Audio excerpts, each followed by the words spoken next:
Do we have, yep, we have audio. All right, class, sorry about that. Unexpectedly had to restart.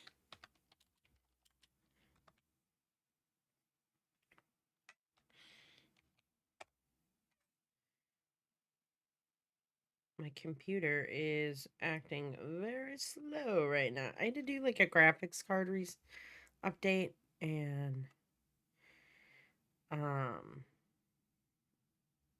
for some reason it wanted to restart my whole computer. What a pain.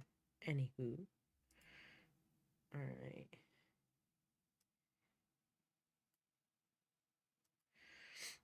So how's everyone doing tonight?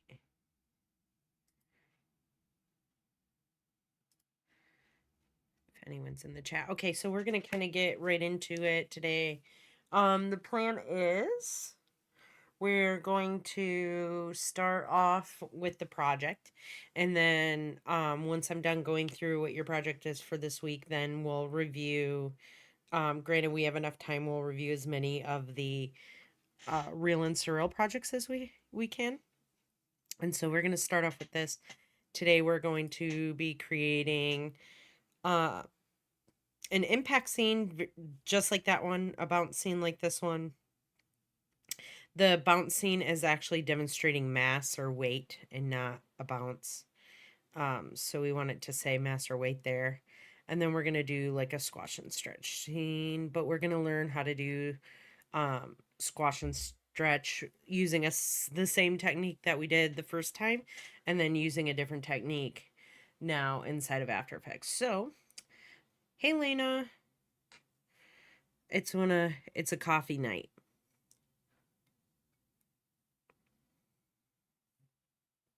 I don't know if it's that way for everyone else tonight, but it is a night where I'm dragging myself through. But we will get through this. So, I have this all set up from last time. We went through and pre-set up our scenes, right? So we did do our title. We have our main composition here where we dropped our title comp in. And now we're going to create, and then we went through and created, hold on here. Yeah, so the main comp we're looking in right now. I dropped the title in, which is that comp right there. And then we created the squash, the weight, and the impact compositions, and just kind of pre-prepared everything. Have the balls set up in place so that we can just kind of start getting into animation today. And then what we did using motion design principles, because we animated this on Tuesday night, but in order to do that, we didn't use our traditional techniques of animating text. We instead went in to use the text animators here, and created our own like custom blurring and opacity change animation. And so if you guys want to see how to do that, you just have to catch the live stream from Tuesday night, and then you can have your text animate on screen in a very similar way. And we've got the rulers there in order to make sure that our text is pretty much lined up. And it looks like right now that I'm looking at it, this needs to be increased. So let's do that real quick. Let's increase the size. I'm not sure if it just accidentally... It looks good, right about there. Just a little bit more. Let's see here. Let's do 172. There we go. That looks pretty good to me. And then just going to update the anchor point in here. There we go. All right, Lena, will you let me know if my video gets in the way? But I'm going to make it smaller. And just put myself like kind of small in the corner. And then if it gets in the way more, I will go ahead and shut it off. Anyway, so I'm going to save this because I made an adjustment to it. And we're kind of just ready to start. So let's start with our squash scene. Hey, Keith. cool. I don't know if my internet's lagging today, so I apologize if we're having issues. If that's the case, go ahead and write me. If you guys are seeing issues, I'm not seeing them. Write it in Slack, and I'll see it on Slack because I have Slack connected to my phone as well.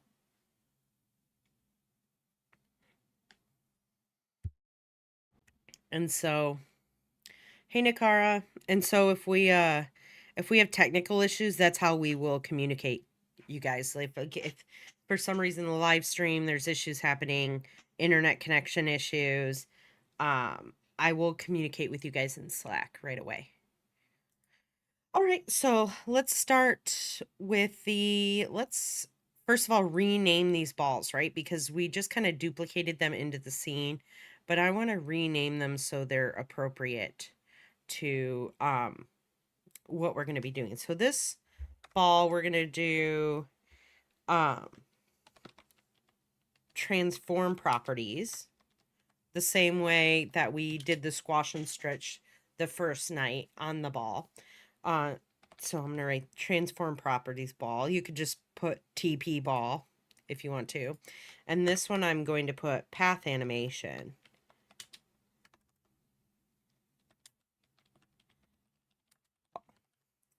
So I just know which ones I'm looking at. Okay, cool.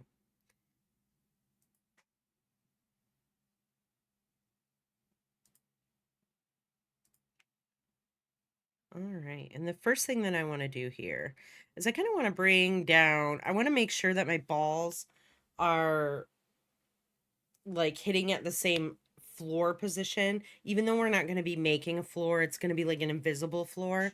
And so in order to do that, I'm just going to bring down a ruler by hitting Control R to bring up the ruler and then grabbing up, clicking. So grabbing up here, clicking and dragging down to create a bounce. I could bring it down here in line with that one, but let's just bring it up slightly. I want to make sure that my text looks centered. And so let's start with this transform property ball. And the first thing that we want to do is get this ball bouncing, right? And so we're going to go to we're going to start with our position property, and we're only going to be animating the X position. But what I want this ball to do is instead of hitting the ground and coming back up right away, I kind of want it to stick on the ground for a second and then bounce back up. So it kind of gives more of an exaggerated look to the squashing that's happening when it's on the ground. I'm going to take my watch off. Just 1 second, you guys. Here we go. I'm just getting all sorts of notifications. My friends are going crazy right now. But we want that squashing to happen to be exaggerated on the ground. So we're going to have it kind of stay on the ground for just a split second, and then it's going to bounce back up into the air. And so we are going to, I just shut the layer off here so I can focus on this ball. And I want to right click on here and separate the dimensions because I'm only going to be working in the Y position. And I'm going to keyframe that right away because we're going to bring our playhead up to the front. We're going to keyframe that initial keyframe.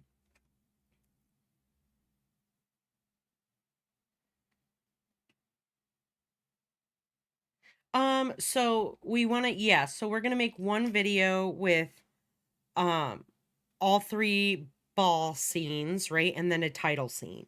So 4 scenes total in the video. But it has to, each of these ball scenes has to show, right? Like each one of the examples that we're talking about. And I would just make them like with the ones that bounce, have at least 3 bounces in them. And then for the impact scene, that's going to be the shorter of the scenes because that's going to just be a ball hitting another ball kind of off screen or just nudging it a little bit and then it stops. So there is no bouncing in the impact scene. But just in general, around like 4 to 5 seconds, I think we'll do for this one. We'll kind of put it together here in class and then adjust the timing as needed because we'll start off with more time and then we'll speed things up as they need to go, just depending on how our visuals look. And that's usually what you do in animation. You kind of, so you block out everything and get like a rough estimate of what the timing's going to look like, and then you fine tune that timing after you've got all of your movement down. And so yeah, I would say the entire video is going to be really probably no longer than 45 seconds, just depending on how long it takes your work to, cycle through for everything. Now, with that being said, you don't want it on super long, right? You don't want these bounces to last like an extended amount of period. It has to be a quick enough bounce. So the scenes will be fairly quick.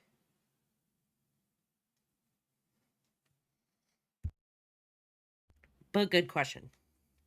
Okay, so I just moved my playhead to the beginning here, and I keyframe the Y position. I'm just going to hit U on my keyboard so I don't have to look at anything else. And I have my comp here at 8 seconds, 24 frames. So we're just going to start off there, and then we will bring it down as needed. And so I am going to move 12 frames ahead, and I am going to bring that ball down to the ground. And I like even numbers, so I'm probably going to just type in 940 here. And then I want it to stay in the ground for a little bit of time. And so what I'm going to do is I'm going to move my playhead only 6 frames ahead. And you can tell how many frames you're moving ahead by your time code there, right? And I'm just going to copy and paste this keyframe, this keyframe that was right there. I'm going to copy and paste that right there, so that there is nothing happening in between these two keyframes. It's not going to move or anything. It's going to stay on the ground. And then I'm going to go up another 12 keyframes, and I'm going to copy and paste the first keyframe position.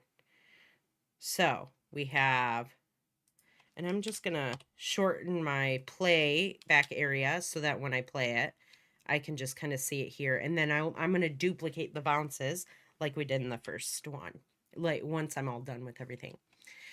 And so this looks obviously not good. The blocking's there, but we need to work on easing, right? Because we need that to accelerate to the ground and then decelerate when it's coming up.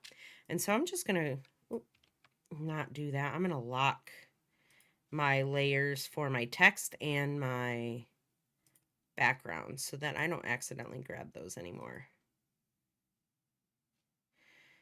And I'm going to grab all these position keyframes, and I'm going to ease them by hitting F9. And then I'm going to go into my graph editor, and I'm going to adjust these keyframes here. So I'm going to bring this one all the way up, making sure that I'm keeping an eye kind of where I am on this grid, so that when I adjust this keyframe, I'm doing the same thing, right? Bringing it to about 600. So my curves look very similar, right? And then I'm going to just slightly, holding down shift, pull these out just a little bit more to exaggerate that. And then I have this just flat space, right? Because we don't want there's no motion happening here. And so we don't want to go easing this area in between, because then all of a sudden we're going to have like this weird dipping happening. It's going to overshoot, and we don't want that overshoot. So I'm just going to undo that. And that's what the first part of our curve is going to look like. And then you guys can imagine that once we start adding in the extra bounces and we're duplicating this, right, it's going to look like this multiplied over and over, which will in turn look like this graph that I shared with you guys on your module. I wanted to put this up on the module because I wanted you guys to kind of get a visual of what some of the graphs are going to look like. And so this is the graph for the scale transform property. I'm not going to put the path animation one up there because it's going to look different. And then here's for the heavy and light bounces. And then I'll see if I have the curves up for when we do the squash and stretch one as well. Or the not squash and stretch, but the impact as well. So I have these on here for a reason for you guys, so you can go back and kind of reference your curves. Pardon me, one second.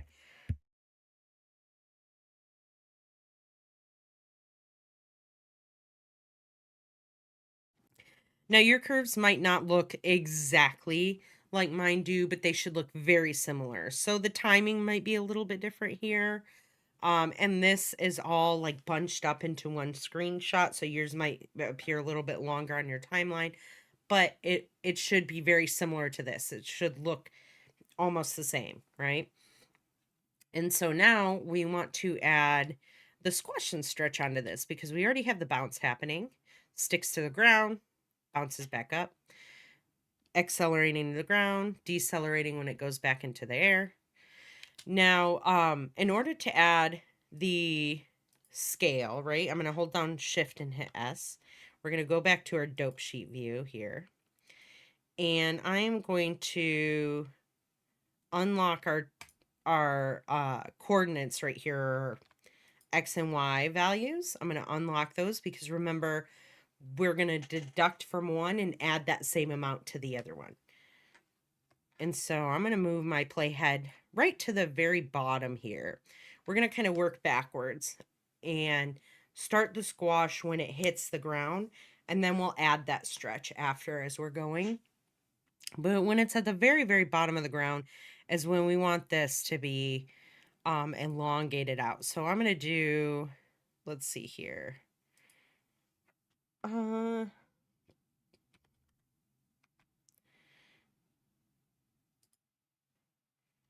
70. Do we want to do 30?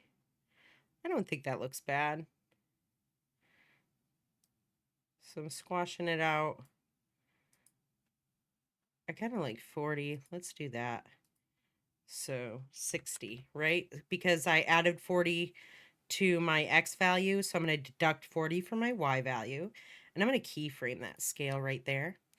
And then I'm going to move backwards to probably 1 or 2 frames before the ball goes and hits the ground, right? And so what this is going to do is it's just going to add a little bit of pre-squashing to the animation. I don't want all of this pre-squash to happen before the ball hits the ground. It should only happen 1 or 2 frames before the ball hits the ground. In fact, I might nudge that over depending on how it looks while I'm working with it.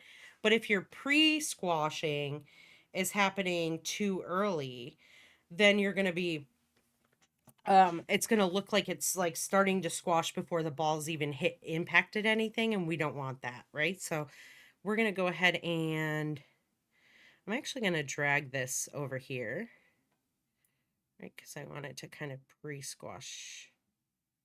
Not there, but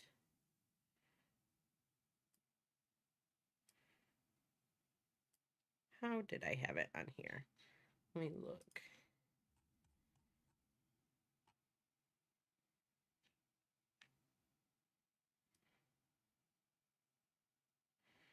Right there. I'm going to kind of elongate the ball, right? Because I want it to be stretching before it hits the ground.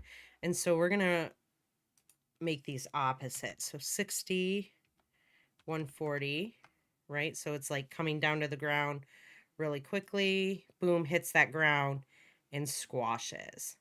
But do you see how the stretching, we want the stretching to happen, and then only a couple frames before it actually hits the ground is where we want that squash to happen. So this here is our stretch keyframe, and this here is our squashing keyframe. Now we want the ball to not always be stretched, so a few frames, 1, 2, let's go 1, 2, 3 frames after our initial position of the ball, we want that ball to be at a regular state, right? No squashing or stretching occurring. So I'm going to go in here and add another keyframe, but this keyframe is going to be at 100, 100. And then I'm going to pretty much duplicate or mirror this happening on this side of the bounce as well. So I think I did 1, 2 keyframes here. So I'm going to go 1, 2 keyframes away from here. I'm going to select this and I'm going to copy paste. And then I'm going to move to my last keyframe. And I'm going to move backwards 3 frames, 1, 2, 3. And I am going to take this initial scale property with nothing happening to it, and I'm going to paste it there. And so now we have like a default shape, the stretching happening, the squashing happening, the stretching going up happening, and then the default shape. And so when I play this back, you get this nice, like really sticky looking bouncing ball, right? And the reason it looks so sticky is because we're giving it a second to sit on the ground and giving it a second to really squash out, which looks really nice. And now we want to ease these as well. So I'm just going to select all of these scale keyframes and hit F9 on my keyboard. And then I'm going to go into the graph editor. And this one looks a little chaotic, right? Because now we're starting to look at both the X and the Y value at the same time. But just always remember that Y is green, X is red. And we're just going to kind of exaggerate these out a bit, right? So let's start in the center in the main squash. And we're just going to kind of, I'm going to zoom in on this so you guys can see a little bit better. I'm going to just kind of pull this out a little bit, holding down shift to give it a nice, oh, let me grab this, exaggerated, holding down shift, kind of look almost putting the line right here, just a little off from meeting that grid line, right? And I'm going to kind of copy that, mirror that down at the bottom on this Y value. Here. And holding down shift to scroll this way. And then we want to also do the same over here. So I'm going to hold down shift and drag that out this way. Hold down shift and drag this out a little this way. Maybe I'll meet this one right there. Do the same at the bottom here, holding down shift.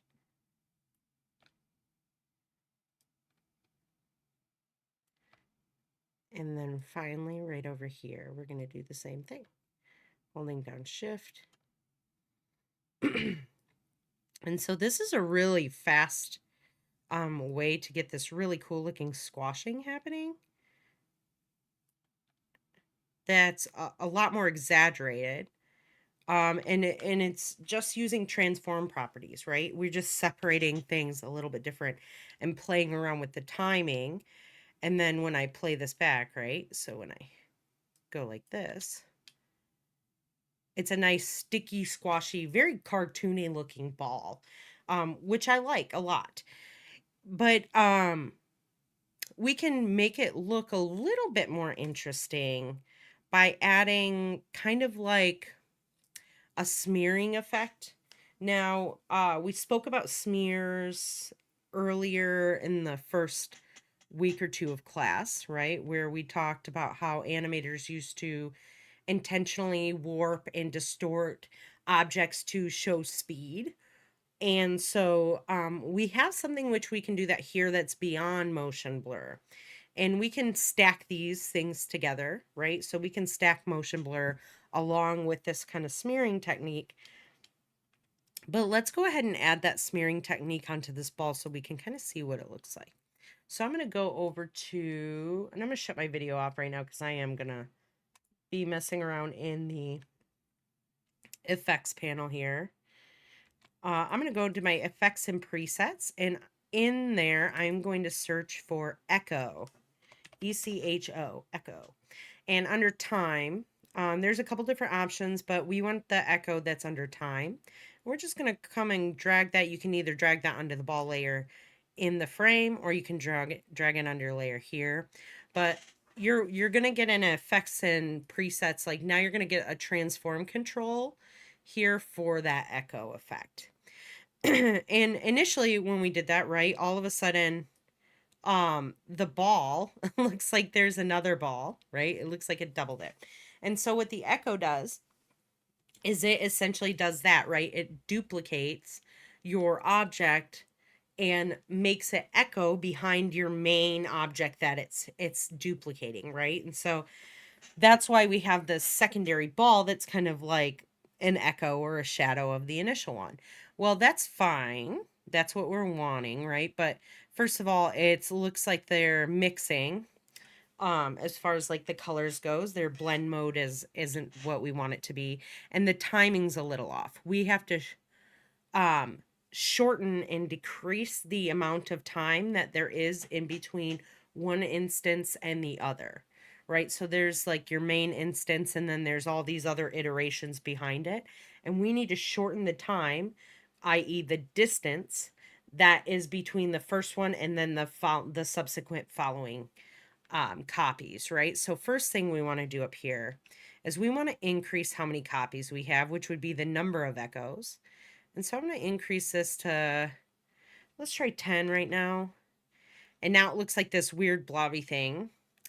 But the other thing I need to do is I don't want obviously the blend mode is off. And so you're going to change that under echo operator. It's under add right now. It's essentially like a blend mode, right? But we want it to composite all of these extra iterations. We want it to create these behind our ball. So when I go up here and I click, I want it to composite and back. And now they're all the same color as what my ball is, right? But it's still like, now it looks like, if I play it, this really long drippy kind of weird looking thing. And that's because we need to shorten that timing up. And so right now, the echo time is where we want to go ahead and change this. And usually what I'll do is I'll put negative 0.001. I think that'll tighten it up a lot more. And then when I play this, you almost don't see it. So negative 0.01 instead of 0.001. There we go. That's not bad. Let's see it playing. All right, that's still a little, I don't like, you don't want to see the segments essentially, right? Because you can see these little segmented areas. Right now he looks like a little Mr. Hanky, and we definitely don't want that. So I am going to negative 0.002. Looks a little bit better. Maybe I decrease the, there we go. And it just kind of gives it like this more elongated, odd looking shape. And if you increase these amount, like if I put in here 20, it's going to make it look even kind of stretchier and slinkier looking. And then if you just mess around between the time and the number of echoes, you can create something really interesting looking. Now, I'm also going to throw on some motion blur in my layer. So I'm going to turn this on and then turn it onto my layer so that it is going to give us like this really nice, really fast looking squash, right? Your computer, once you start turning all this stuff on and adding these extra iterations, might slow down depending on what kind of computer you have, right? And so what you can do is you can initially do this to make sure, you can start with the echo to make sure that it's working and that it looks good. And then you can shut off. You don't have to delete, but you can shut off an effect by just clicking on that little FX tab right there. And then it just shuts it off. It doesn't delete it from your layer. It just is like turning it on and off. And then if I turn that back on, you can see that added because it looks a lot more fluid. It's making that ball look really liquidy and malleable.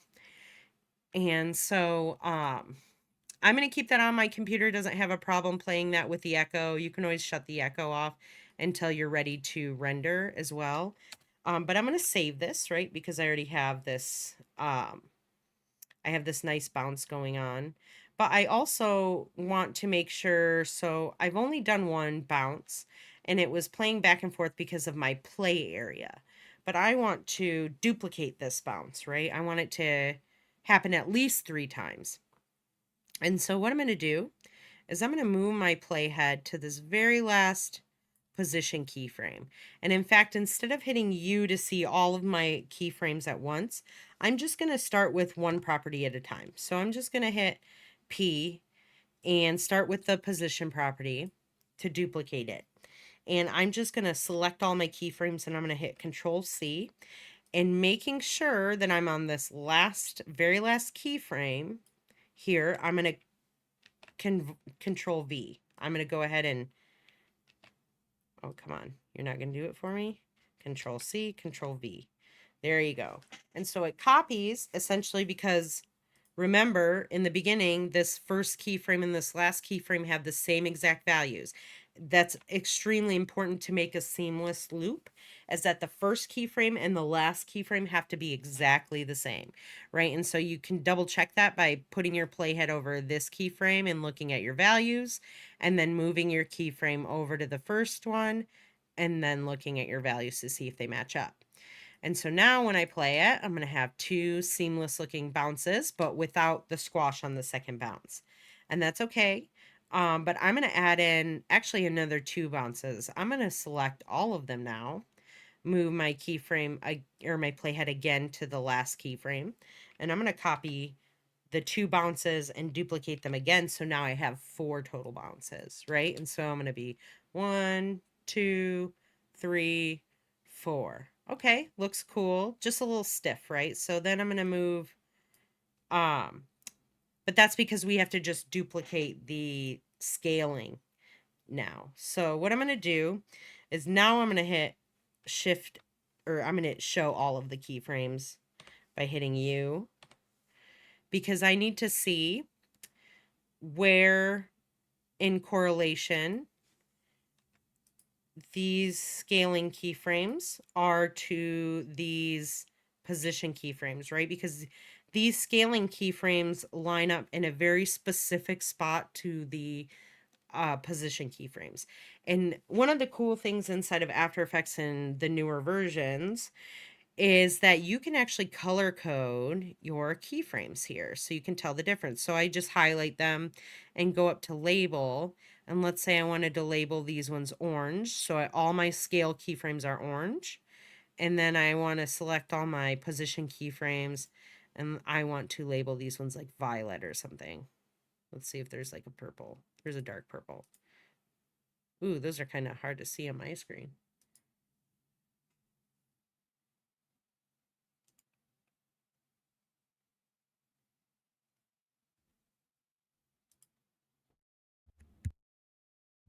There, the indigo looks nice. Can you guys see those? But now we just have a little bit of a separation visually, so it doesn't look like just a ton of keyframes on screen, right? So this is going to help us to decide where we're going to copy and paste these. And so we have the first bounce happening. And remember the numbers. This is a great time to start keeping track of like how many frames you moved to start your bounce or your squashing and stretching, right? So initially I was like, we're going to move 1, 2, 3 keyframes from the first one, and that's where we're going to start the squashing and stretching. And so I'm going to use that as a marker to where I need to put the additional squash and stretch keyframes. So I'm going to move to the last keyframe here. And if you want to segment these out in different bounces, you could always do that. But I am going to move, I'm going to select all these scale ones. I'm going to hit Control C. And then I'm going to move my playhead 1, 2, 3 keyframes away, or frames away from this last bounce keyframe. And I'm going to paste this, right? Because this last bounce right here, this last keyframe, is the beginning of the next bounce, right? So they should all add up that way when I move in. And then now you're going to see that the middle of the squashiest part of the ball is right in the center of where the ball is not moving at all, where it's stuck to the ground. And so I'm going to do the same thing over here, but I'm just going to select all of the keyframes now because they're all the same. And I'm going to copy them. And then I'm going to move over 1, 2, 3 frames, and then I'm going to paste that. And so just to check, when the ball is on the ground, I should have my largest squashing happening, or the highest value of squashing happening there. And then I'll check this here. So the ball comes back up, hits the ground here. In the middle should be where my most dramatic squashing is happening. And so now when I play it, I'm going to have 4 bounces, all with squash and stretch. And that really didn't take long at all to have to do. I'm going to shorten this composition to right around 5 seconds, hitting N. And then if you guys want to see now you're going to want to see what all of these frames look like inside of your graph. You have this nice graph where it's similar, right, to this one. Again, this one was all zoomed out and in, and I also made the screen large so you could see that, but it's very similar, right? You kind of have this wavy looking pattern, and then it kind of stops, and then it waves again, and then it stops, and then it waves again and stops. Same here. Goes down, stops for a short period, up, down, stops for a short period, up, down, stopping for a short period. And so you'll start to be able to look at graphs and kind of get a gist of what the motion is happening just by looking at it, right? And you're not going to do it's going to take forever to get to do that. And even then, you're still going to look at it and you're like, okay, what is happening here? But you should be able to start to see, okay, this is obviously like some kind of bounce, right? Because it's a position, it's moving this way, it's hitting something, stopping. So you guys can compare your keyframes like that, but it essentially looks the same. All right, the curves just look a little different, and that's just because of how close or far apart you're looking at your graph in here. And then as I play it, I think the timing looks really nice for the ball. You can speed things up a little bit if you want it to move faster. Let's say I wanted this to be 4 seconds. Keyframing and holding Alt on my computer. If I grab it and bring this in, what it does is it compresses all these keyframes together and shortens the time, but keeps all of the animations the same. Now, is this awesome to do all the time? No. And the reason being is if I do that and bring that into 4 seconds here, right, and I shorten it, it's going to be faster. My computer's chugging. See, it's trying to render those all together. Stops. It's going to be a nice springy bounce, which is fine. But then if I go in here and zoom in, we're going to start to notice some odd things happening when we're looking at our keyframes, specifically right here, right here, right here. And what's happening in these places, right, because we have a frame here, a frame here, a frame here, it's kind of getting shoved in between these frames, which is not normal, right? So if I were to grab these and try and do that regularly, hold on, let me do this. It's not going to do that for me. It's going to snap to one or the other. And so I can't emulate that just by grabbing and dragging a keyframe. It's just mathematically when you select all the keyframes and then compress them together, it's going to do that. And you know, I don't want that to happen, so I'm just going to go back. And I'm okay with it at 5 seconds. I think that the timing looks good here. You guys can bring it in that far, but if you do that, don't start messing around with where those keyframes are, because then your things are going to start to look a little weird, or you're going to start to get issues within your bounce, and it's not going to be seamless. And so I'm going to save this, Control S to save. And then we're going to move to the path animation ball. And in fact, our path animation ball is going to have the exact same position keyframes as the first one did, right? We want everything to kind of happen at the same time. And so instead of doing all of that work again, which took a few minutes, I'm just going to select the Y keyframe here, and I'm going to hit, so that, or select the Y position, I'm sorry.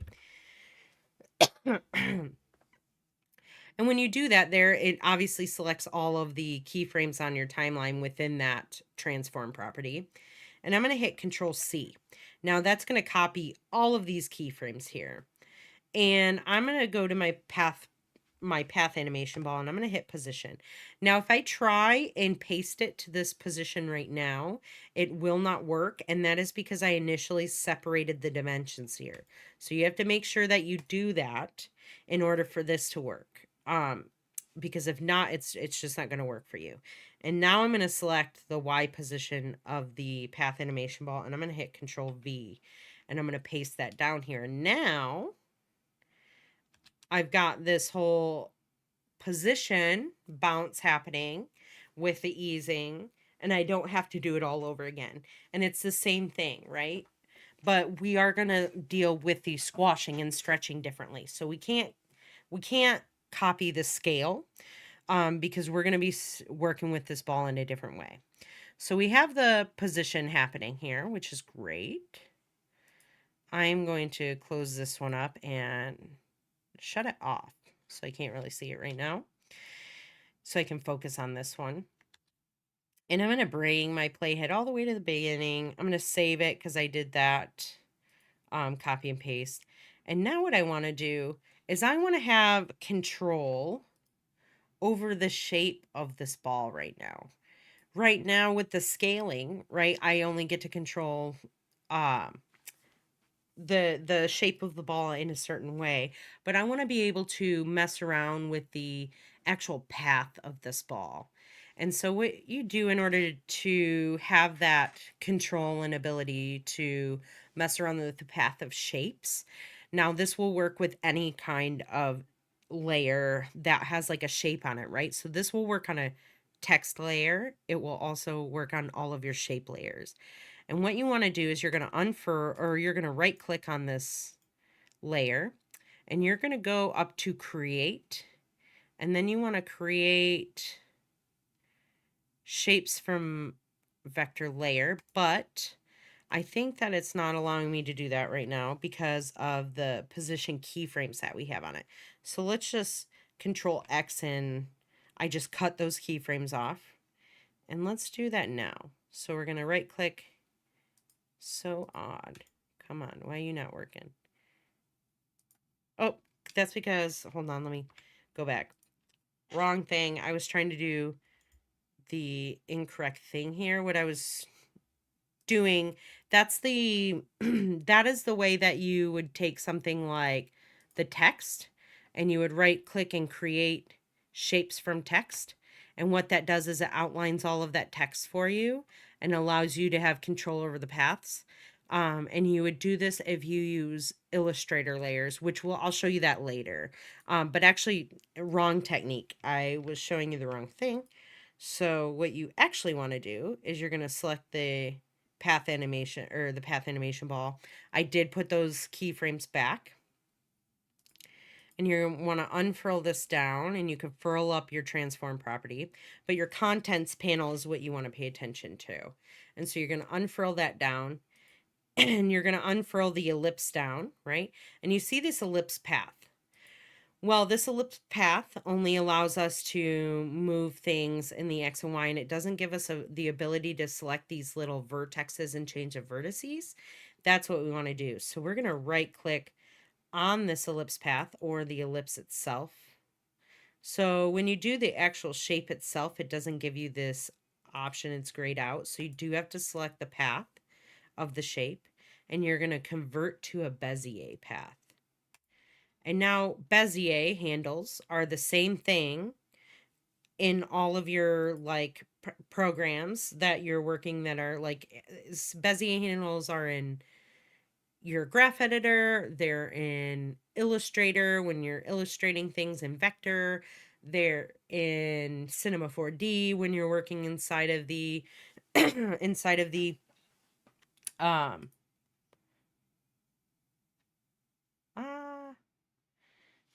Lena, is it still buffering?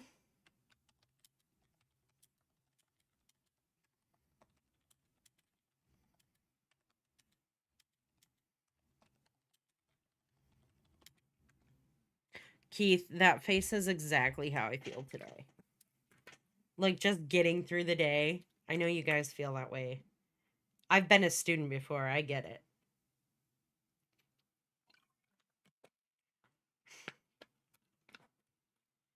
Sorry, guys. I'm a beverage goblin today, so I have, like, coffee and water.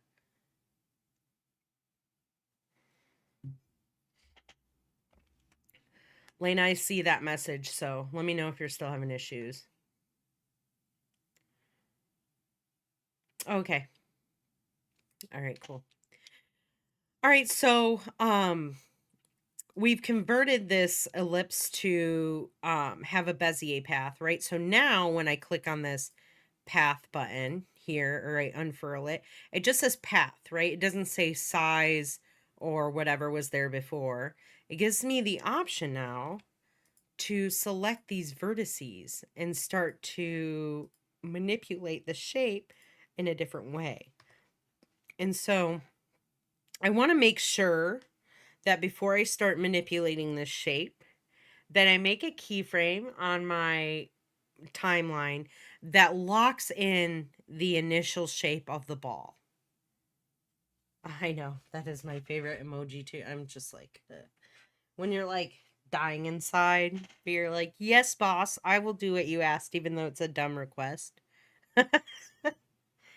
You guys will get that a lot when you're animators or designers or whatever. You're like, why would they do that? Anyways, let me move back to here. So we want to lock in the shape before we start messing around with it, so that we can just have that initial shape on here and not have to worry about, oh gosh, things are gonna get chaotic in a second, and they can easily get chaotic. And so we just want to make sure we have like the backup plan so we don't have to redo everything again. And so I'm gonna keep that same kind of timing similar to what I did with the transform property ball. And I'm just going to I'm going to bring this way I'm going to animate moving forwards instead of moving backwards this time. And so I'm going to bring my playhead to the very front, and I'm going to move ahead 3 keyframes. So 1, 2, 3. Oh, did I do something there? Let me just hit U to make sure I didn't add any keyframes. It looked odd for a second. Okay, no. So I moved forward 3 frames, and I'm going to keyframe this path, right? So now this is going to keep track of any changes that I make to any of these vertices. And so I want to move now to the very bottom, the very center part of my bounce, and I am going to start to manipulate these vertices on my own, right? So you're going to want to click and drag over here. Then I'm going to bring this down. In fact, let me kind of zoom in on my comp so you guys can see a little bit better what's happening here. So we can kind of get this idea. So I'm going to bring this top one down. And I highly suggest when you guys are grabbing these vertices, right? If you accidentally click off and then you can't, where'd they go? All you have to do is come down here and onto your layer and click this path like layer part on the shape, and it will select those and show those vertices again for you. And now when you're going to grab these vertices, do not click on them directly. You want to click off and drag and select it that way. If you just click on them, there's a likelihood that you won't grab the right one, or that if there's multiple together, that you're not grabbing all of them. Like, so it's just easier in general, every program that you work in, when you have to select a vertice, to click and drag, right? And notice these little Bezier handles that start shooting out that I can start grabbing and manipulating, right? But I'm going to grab this center vertice and I'm going to bring this down, holding down shift so that it stays in line with this bottom vertice. I'm going to bring it down probably, let me go back. Here, I'm going to bring it down probably like kind of past halfway, just a little bit, right? Because halfway would be these vertices right here. And now the ball wouldn't squish like that, right? We're doing something very similar to what we did with the hand-drawn ball. But we're going to we can grab multiple at the same time by holding down shift. And I'm going to bring these ones down a little bit, so it's going to squash them like this. And now I want to bring these, because remember the volume, we want to retain the same volume. And since we squished it down, we want to bring these sides out about the same amount, right? So I'm going to, holding down shift, just kind of drag this out. see, accidentally grabbed off the wrong thing. I'm going to grab path, select this one. Another thing you want to make sure is when you do that, right, notice that if you have keyframes down here, it's going to highlight both of those keyframes. We don't want that. We just want it to do this keyframe. So if that's the case, and you have keyframes down here, just select that specific keyframe that you're on to edit that path that way. Because if not, if both of these keyframes are highlighted, then it will make changes on both of these, right? And that's not what we want. We definitely don't want that to happen. But I'm going to, holding down shift, just kind of drag this out. And then I kind of want to bring these Bezier curves. Oh, I tried to hold down shift. That was the wrong answer. I want to bring these up a little bit. Kind of so it makes this weird looking. And then I'm going to grab these from the center one. Just kind of drag them out. If I try and hold down shift, it creates like this wonky shape, so you don't want to do that. If you need to break these handles, you just hold down Alt on your keyboard and it will break that from locking, right? But I don't want to do that. I'm going to keep these pretty symmetrical. You could do that if you want to get it even crazier looking, but I'm going to avoid that a little bit. Just increase that. Probably bring this down just a little bit more. Bring this out. Bring this. Oop.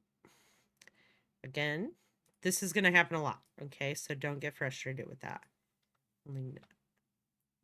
Just like that. And so now, if I bring it back up, we've got this nice squash happening here, right?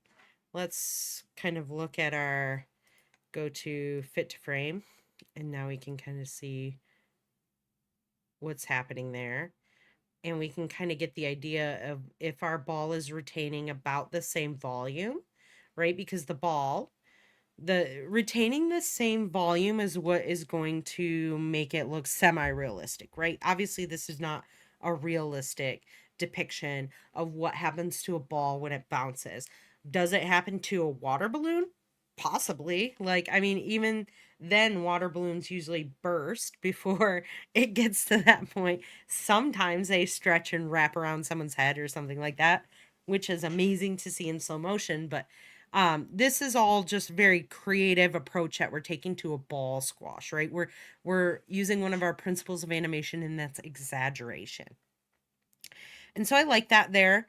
And now I'm going to start to work backwards, right? So I'm going to move to using the same, if I hit U. So this is the center of where the ball is flat on the ground. So I'm going to move here to this keyframe right before, and I'm just going to move 2 keyframes ahead to do that stretch now, right? And so I'm going to select the path, and I'm going to grab right here, and then I'm going to stretch this. I'm actually going to copy this first keyframe, copy, paste, and then I'm going to start to stretch this out, right? So I'm going to, holding down shift, I'm going to pull that and elongate it. And probably bring the bottom down just slightly as well.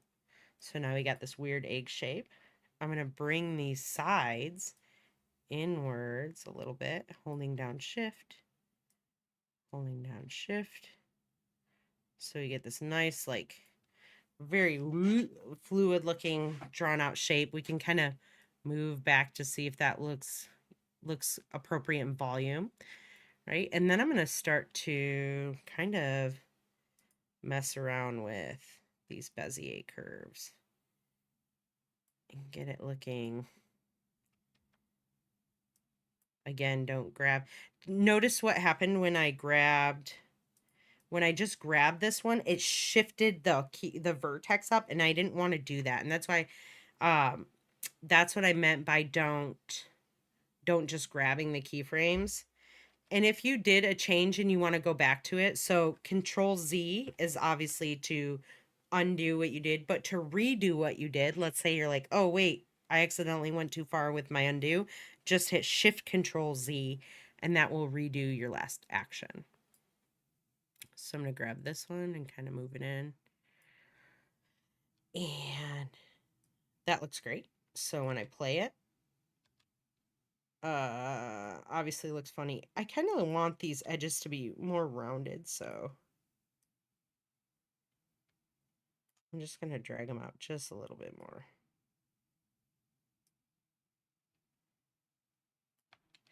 I don't want them so squared off. How can I change this? So I'm going to select that. I'm going to zoom in. And I'm going to break this keyframe. I think I'm going to break this Bezier path.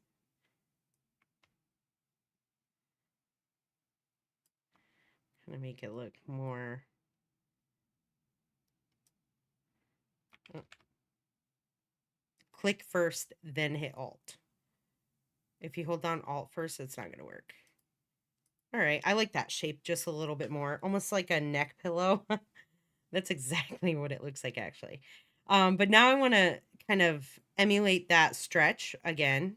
So I'm going to move a couple frames from this this third position keyframe. Move 1, 2 out, and I'm going to copy this keyframe right here where we've got the stretch happening. I'm going to go back to, I'm going to actually bring this up here.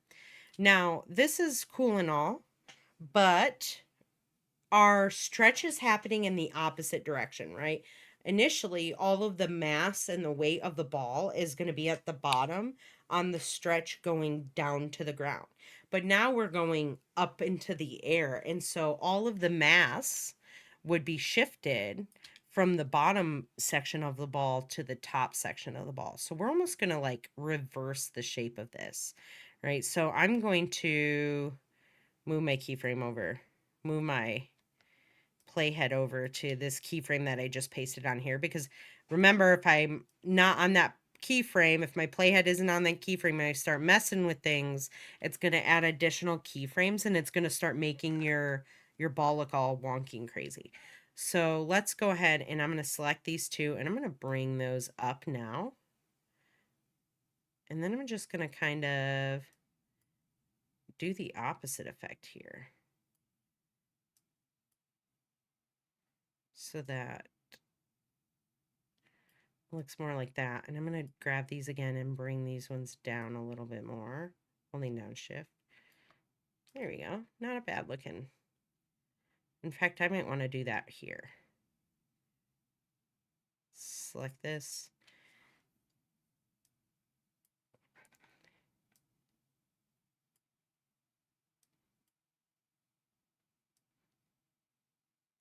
I like that. So now if I go there to here, they look the same but just flipped, right? And then I'm going to move my playhead up to the last position frame, and I'm going to move backwards now, 3, 1, 2, 3. Keep these numbers in mind, and then I'm going to copy this initial shape path where the ball is perfectly a perfect circle up at the top, right? And now I'm going to show this full. Let's fit this in there. And then I'm going to hit N on the keyboard so we can, because before we start copying this and pasting it all the way to the rest of the animation, I want to make sure that I get this right. So nice and fluid and kind of bouncy looking, that's happening here. We still need to ease these keyframes. So I'm going to go over here, select all of the path animation ones, and I'm going to hit F9. And then we are going to go into here. And now, this is a different looking graph than what you're used to, because we are no longer working in X or Y values or coordinates, right? We're working with path animations.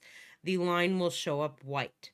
The line will also show up white if you're working with opacity or rotation. Unless you're in 3-dimensional space, and then the rotation will be separated. But in, like, if you're just working in general rotation on your layer, it's going to show up white. This is a different graph as well. We have been working in the speed graph the entire time, or the value graph. Let me see here. Let's just double check. Okay. Yes, we've been working in the value graph. And this is also the value graph, but it just looks different, right? Because it's a path animation. There's not multiple coordinates happening. And it's just kind of accounting for the change over time and where these vertices are. It's kind of harder to explain. But I'm just going to grab these and I'm just going to kind of exaggerate the way they look a little bit. I'm going to just bring these. And what I'm looking for is I'm trying to get the peaks about the same here. So I'm going to grab this one and I'm going to go up and out. Oh, you want to make sure that you're holding down shift here, because as soon as you don't, these can separate. Notice how it brings it up here, and then we're going to have an issue with that. So I'm going to grab this again, holding down shift, just kind of, I want to bring this back that way. If I want to get that to go back down, holding down shift, can do that. And then I'm going to do this way, holding down shift, and bring it up here. So it kind of looks a little, let me see here. I want to grab this one, bring that in a little bit more, I can, and I want to mirror it here. Just trying to get that to look similar, right? And then it's just easing the changes from one path change to the next, right? And so I'm just, something similar like this would be fine for you guys. You can always just grab, you can make them all the same there.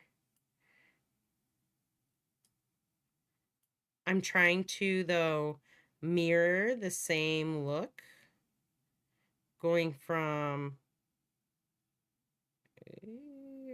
almost there. Am I going to be okay with it? I should right there. So if I were to bring my, oh, and look what I did. I had brought that one up. So I'm going to hold this, holding shift, and then just do that. But when I put my playhead in the center of this graph, I kind of want it to look very similar from this side to this side, right? And so I notice that this curve isn't as drastic as this curve right here. So I might, what I might do is bring this one over a little bit, which is going to increase the size or decrease the size. And then I'm going to bring this one up, holding down shift. There we go. So now we have a very similar curve from one to the other. And now if I play it, nice. We have a nice looking bounce. And then what I'm going to do next is I'm going to copy and paste the rest of them like I did before. So I'm going to grab all of these. I'm going to change the colors so I can differentiate them between the purple ones. And I'm going to copy them, Control C. And I'm going to move to from the very top to the very end, from the very first part of the bounce to the last part. And then I'm going to move in 3 keyframes, 1, 2, 3, and I'm going to paste. And then I'm going to select all of these, all of them now. I'm going to Control C to copy, move my playhead to the very last part of the second bounce, move in 3 frames, 1, 2, 3, and paste. And now I have an additional squashy and stretchy ball happening alongside this one. They look very similar in shape. You can tell that they're different when I stop it at the bottom, right? You can see how this one is changing. The squashing is happening in a very uniform manner on this ball versus this ball where it's very more of like an organic shape, right? And so we do still want to add the echo that we added to the first one. The nice thing about this, right, is that I can just click on this transform property ball, the first one we did.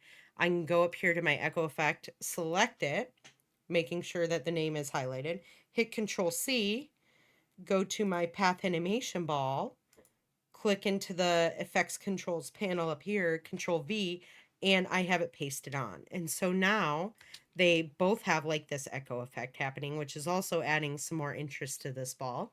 And then I can just toggle on that motion blur And you can see that we have more of like an organic shape happening here. The color seems crazy a little bit on the back, and that's just because of the motion blur that we added on. If I took that motion blur off, you wouldn't see that. But it's fine with me. It doesn't bother me at all. It kind of looks neat. Very trippy, right? I'm going to save this. So we have our first scene down, which is great. The squash and stretch one.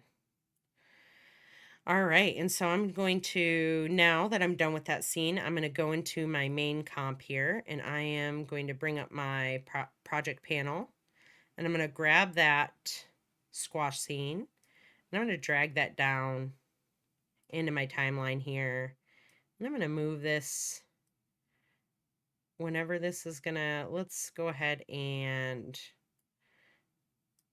we'll drag that below, and we're going to use the opacity to create a very easy, simplified transition effect. So let's just kind of zoom in here a little bit and animate the opacity of the title. Let's change this layer color of the squash and stretch so we can see the difference. And then I'm going to move in 12 frames here. In fact, let's just do this 12 frames. It will move over. Drag that, bring this layer over a little bit. Start at 100 opacity, and then here at the very end, we're going to bring it down to 0. And so then it's going to fade into that next scene. In fact, I don't like how slow that fade is happening, so I'm going to speed that up. And just bring that over there. Bring this back over here. And it'll be a nice fast opacity change. And then the thing is that our, let's see, 1, 2, 3, 4, and then it's going to stop at the top and just kind of end there. Let me see if I change the, I did trim the comp size, so it's actually perfect. I don't have to worry about that. And then I'm going to close that squash comp out on my timeline so that I don't have to see it because I'm done with it, right? So I'm going to save, and then let's go to the weight. And so here we're just going to create a bounce again, but these bounces are going to have a different like view of weight applied to it. So we're not going to add any squashing and stretching to this ball. We're focusing on the mass, a heavy ball versus a lighter ball. Now, I want you to think about if I were to take a bowling ball and drop that on the ground. It's not going to bounce back up really high. It's going to drop, it's going to hit the floor. You're going to hope it doesn't crack the floor, but it's going to hit the floor and it's going to make subsequent very short, not very high bounce. Like the bounces are going to just be kind of quick and they're going to stop very fast because it's a heavy ball. It has mass. You would have to slam it down on the ground really hard for it to bounce back up with any kind of like projection back into the air, right? And so when we think of a heavy ball, when we're looking at this this graph here, we're going to think it's going to be a very short looking graph. So all of a sudden we're going to hit the ground. This ball right here, this graph right here is the heavy ball. So it's going to go very short, right? Boom, boom, boom. You've got 1, 2, 3, 4, 5 bounces here. But this one ends very quick, considering and comparing it to, I mean, this other graph, right, which shows a ball that's very light, like, for instance, a ping pong ball.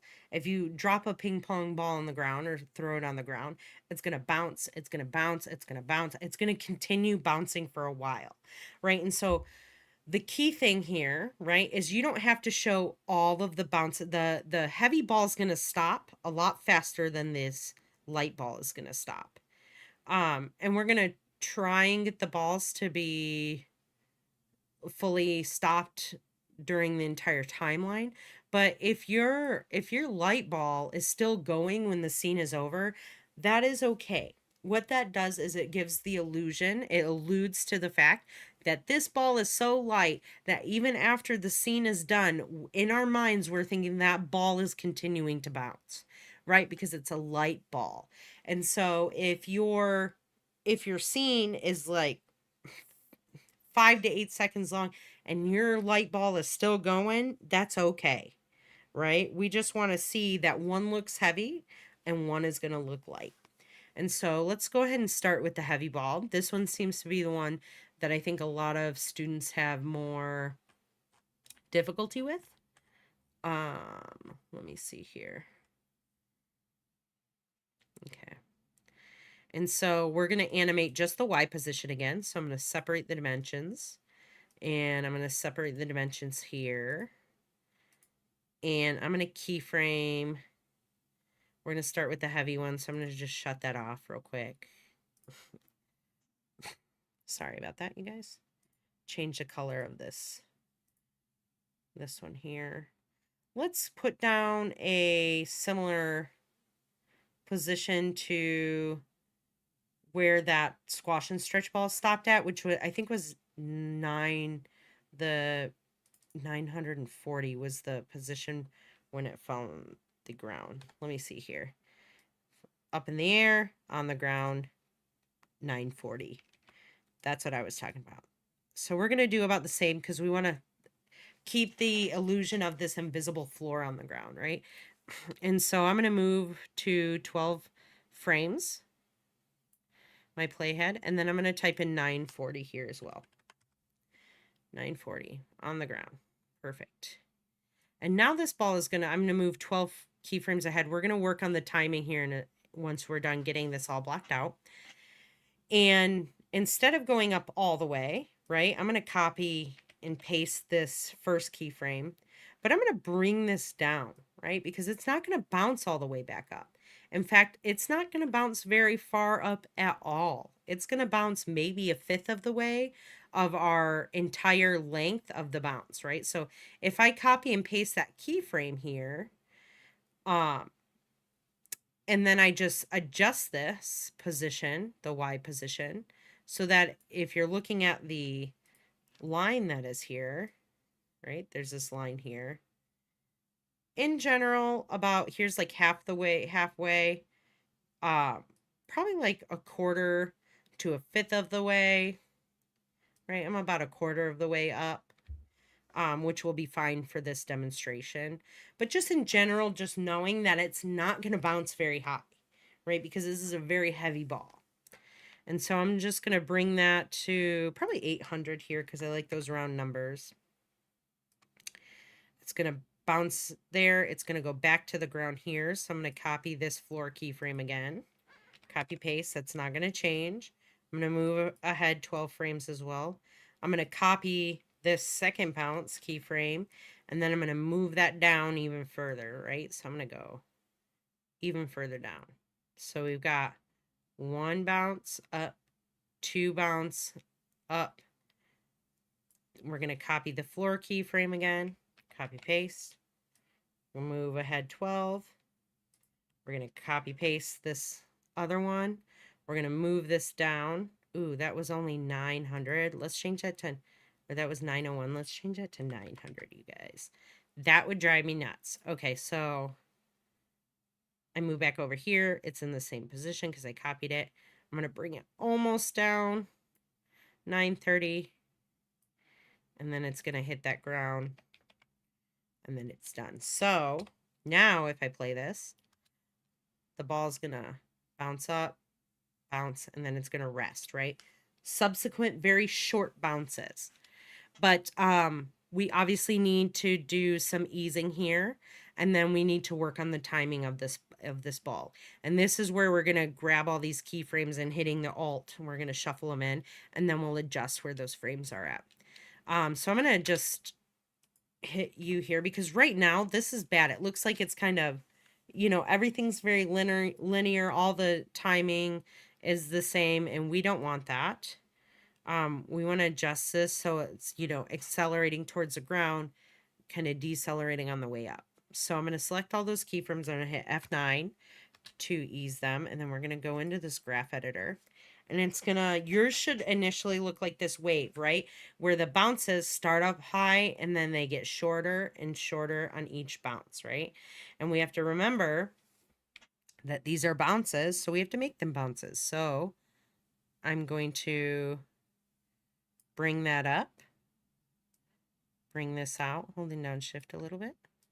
I'm going to grab this one, bring that up, making sure the biggest thing here is to make sure, oh shoot, what did I do?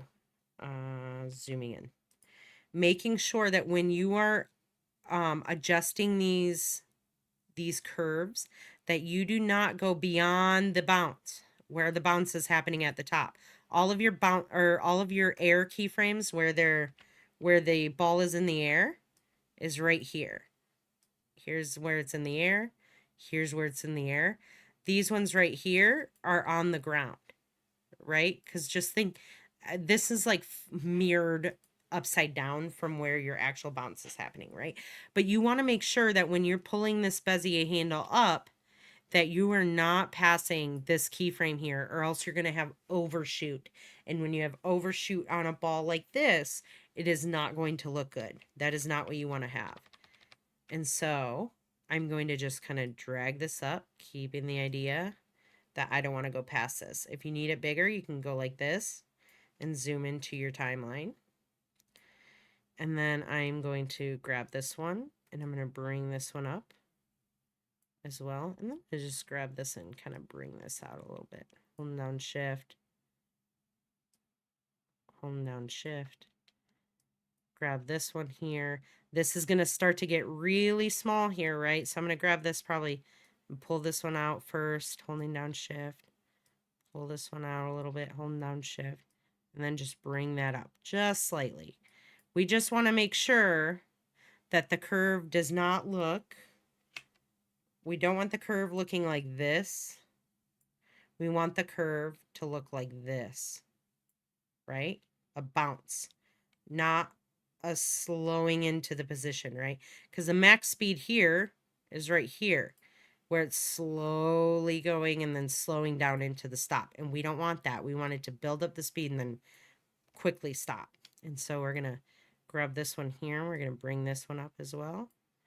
And then this final one right here, we're just going to want to make sure to bring that little Bezier handle up. Bring this little one just up a little bit. And we might have to just bring this little bounce keyframe up a little bit so that they are,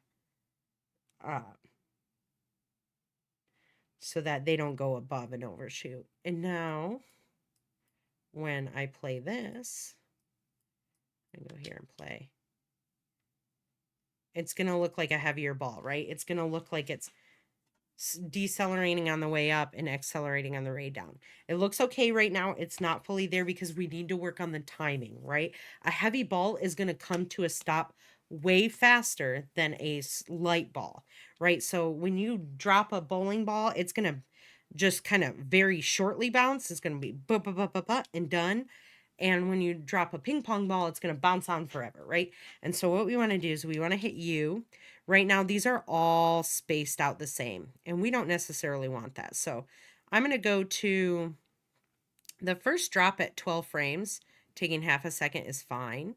It's kind of these ones that I want to shorten up a little bit. So I'm going to grab all of these, and I'm going to hold down Alt, and I'm just going to kind of bring these in a little bit. I'm going to grab these ones, holding down Alt, and I'm going to bring these in. Grabbing these ones, not really particularly looking at a specific time, but just kind of tightening the timing in between each one, right? So then subsequently you can see the timing starting off a lot slower here and then faster, faster, faster. So when I play it, it's going to kind of just boom, boom, boom, stop right there. In fact, I even think this is kind of fast. Or too slow, I mean. Let's keep doing this. Bringing that in.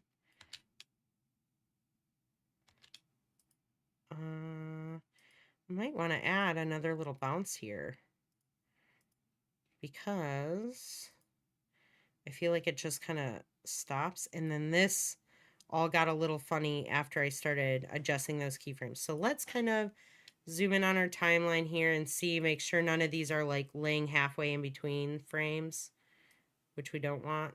So let me zoom in a little bit further.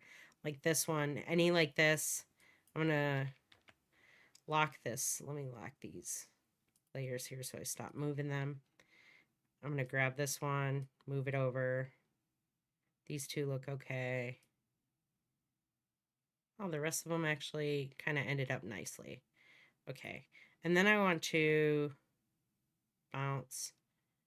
Let's just up here. Let's just do one frame where it just goes up a tiny bit. Literally like a couple frames, like 935, and then it's gonna drop down to that 940.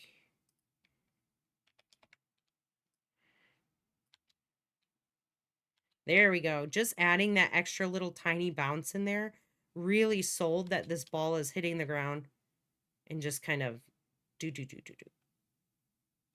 Right here, the timing looks a little funny. So I'm going to grab these guys, grab these ones, and just kind of move them in to tighten that timing up between this one and this one. And I'm going to grab these ones.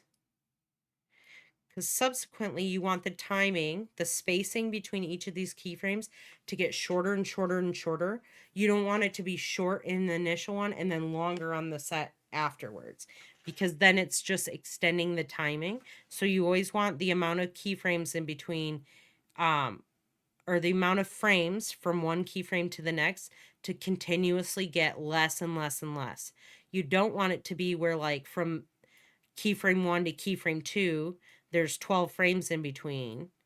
Keyframe 2 to keyframe 3, there's 8 frames in between.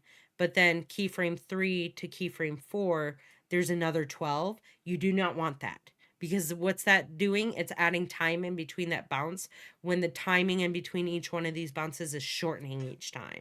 And so when I play this now, it looks more like a heavy ball. So I'm going to save this.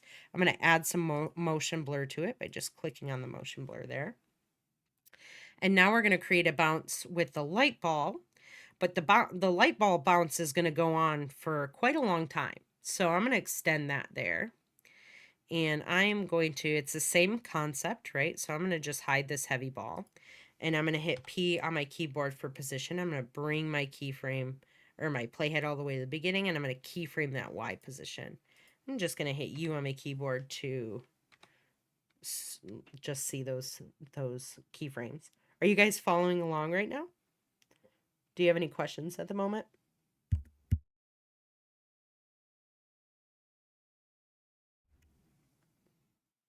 Let me know in the chat if you guys do. We're going to work the same way we did before. We're going to start by working in every 12th frame, we're going to add a keyframe, and then we're going to ease those frames, and then we're going to adjust the timing, right? And that's just kind of how we're doing it. We're blocking out the animation, we're adjusting the speed, and then we're adjusting the time. And so I'm going to save this. I'm going to move ahead 12 frames, and I'm going to bring that down to, again, 940. Move ahead. And now because this is a lighter ball, this has the ability to go up much higher, right? So I'm going to bring it up almost opposite.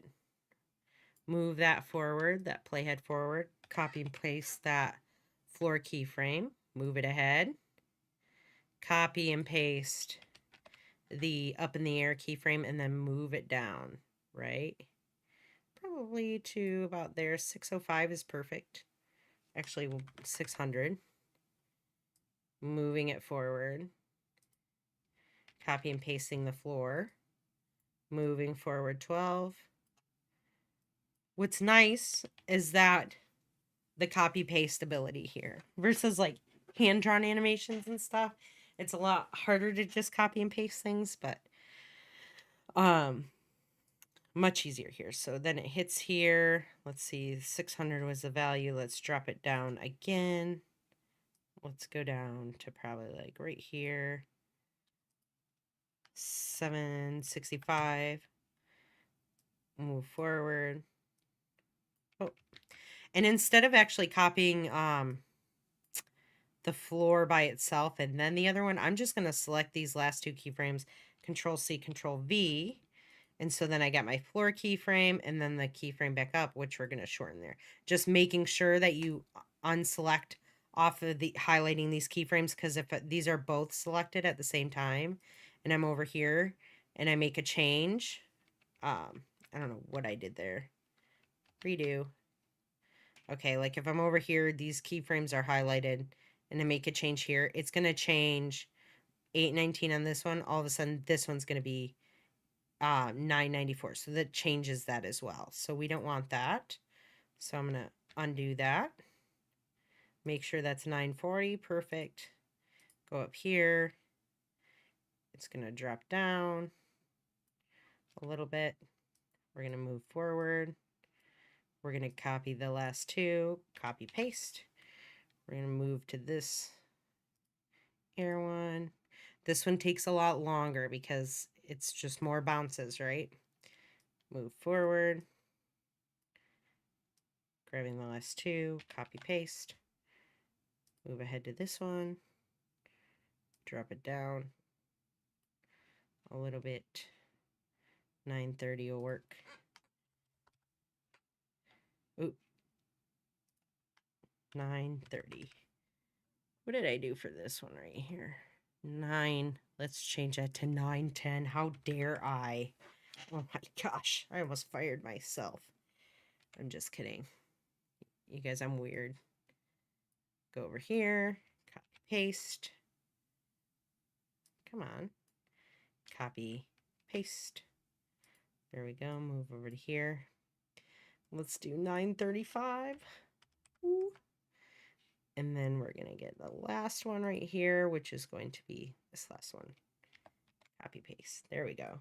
So now when I play this, it's going to bounce. It's going to bounce. It's going to keep bouncing. Oh my gosh, is it ever going to end? There we go. It ends. I'm going to save this. I'm going to select the Y position here to grab all these keyframes. I'm going to hit F9 to ease them. And then we going to do, notice how it looks like a sound wave almost, right? And then we're going to just adjust this. These ones at the end are going to get harder to adjust. So if they don't adjust as much, I don't think visually you will see the difference as much, but we will try to get minuscule into there and do that. So I'm going to select this one. I'm going to bring this up. Bring this one up.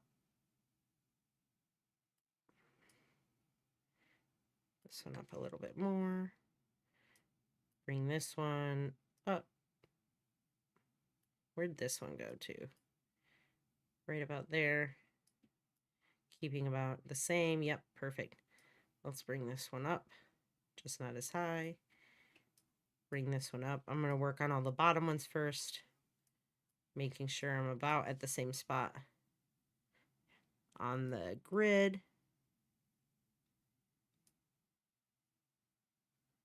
I believe that's the same, right? Yeah. Okay. Now this one.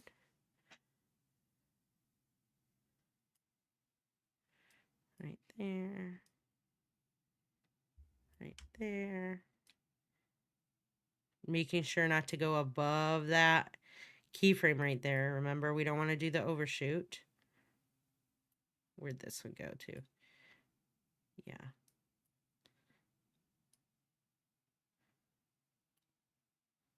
Do the same here. Right here is where it's going to be very hard to tell.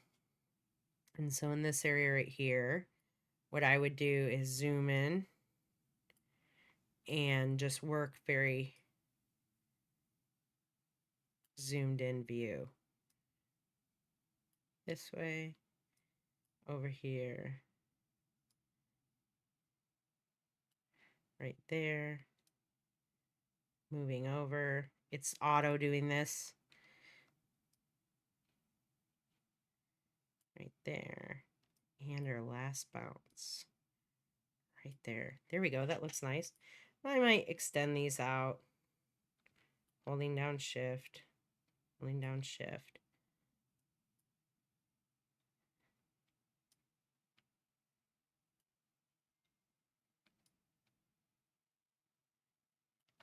Okay.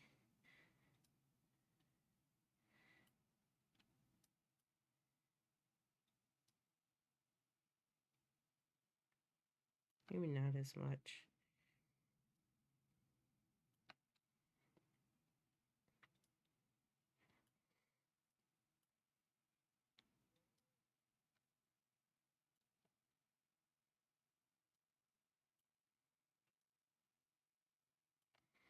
Anyone sucked into Baldur's Gate like I am? I'm just going to talk about my video game right now while I tediously do this. See, this is really where like animation gets tedious, right? You're just like, oh my gosh, it's just time consuming. Not exactly the most fun, but definitely time consuming. But the payoff is there. Holding down shift, I'll go like that.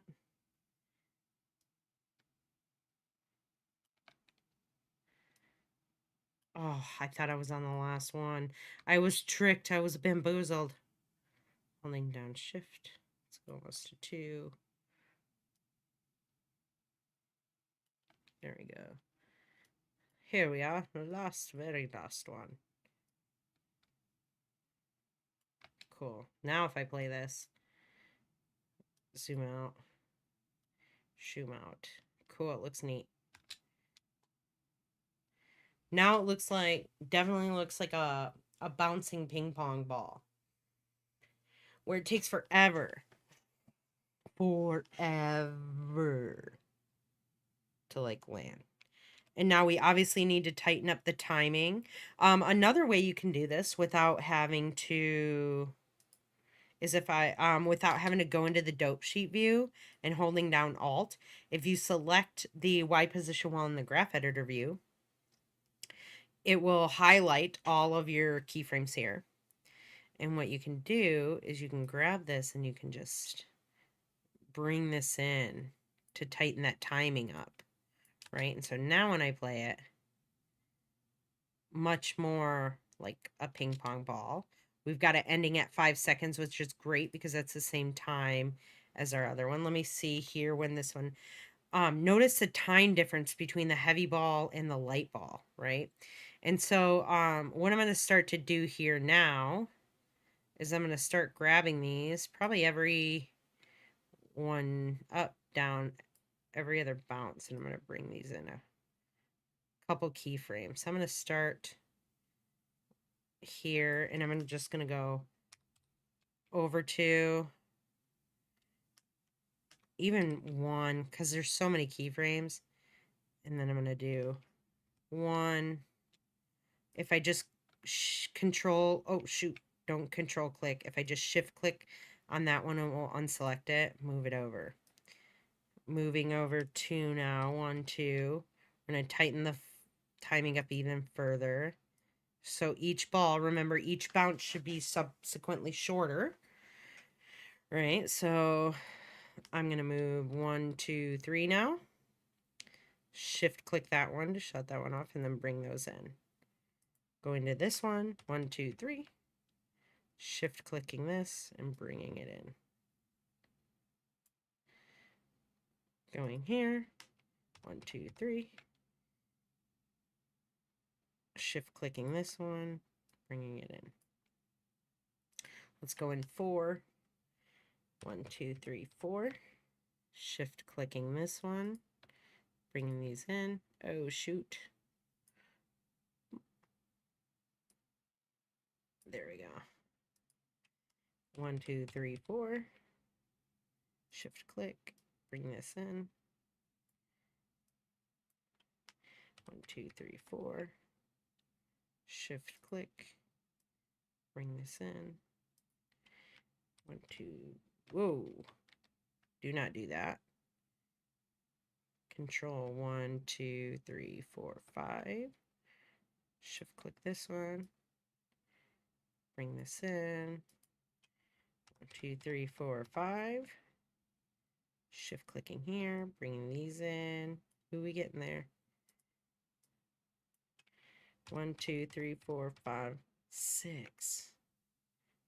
Shift click, bring it in.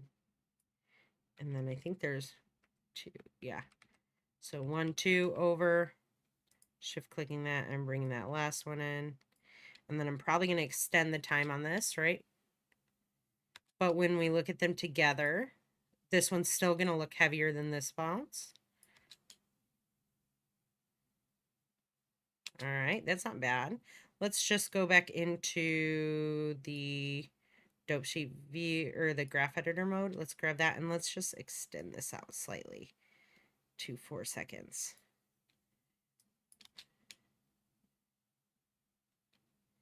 There we go. That looks much better.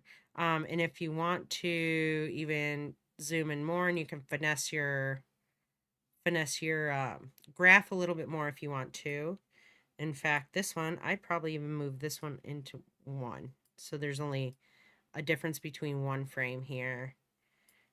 So now if I play it,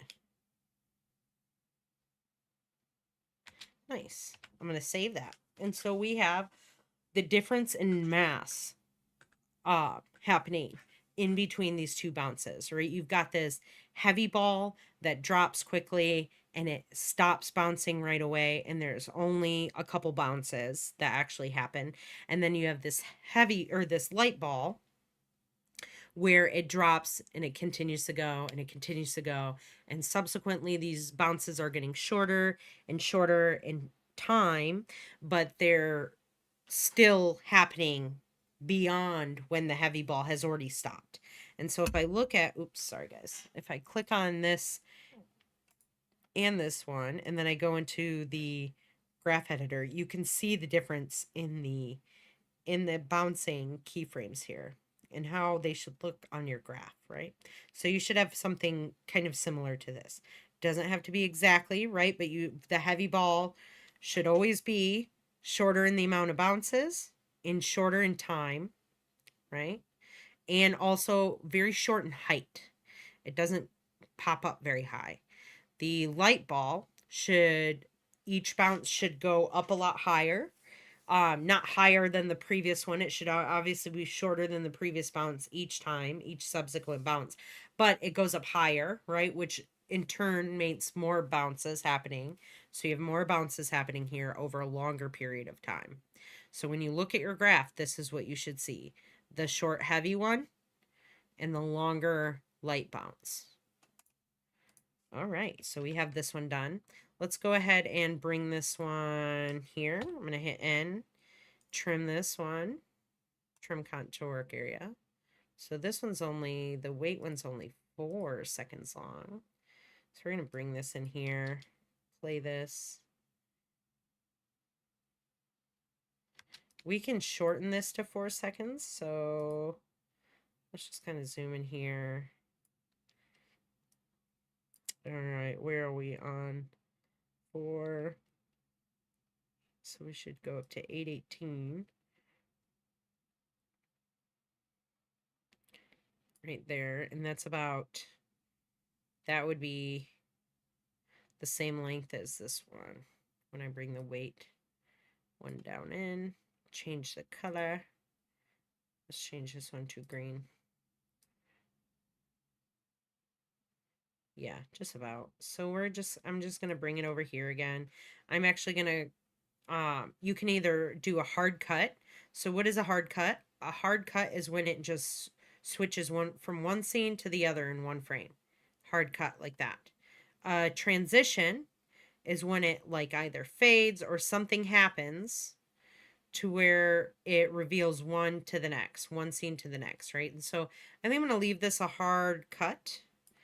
And just making sure that when I go from one frame to the other frame, there's not black in between, right? So it's one frame, one scene, the other frame, the other scene. You want to make sure they're back to back and not separated like that, or else you'll get that blank video. You'll get that like little blip in your video. So we have the squashing happening. We have the weight happening. It's kind of actually nice to time them where it like switches in the, this was unintentional. But because I have the same exact position properties from the squash scene to the weight scene, and the timing of the bounces are very similar, uh, from where it starts, it looks like it's seamlessly switching from one to the other. You could do either or. You can do a fade or a hard cut. This is kind of neat how it just kind of switches initially.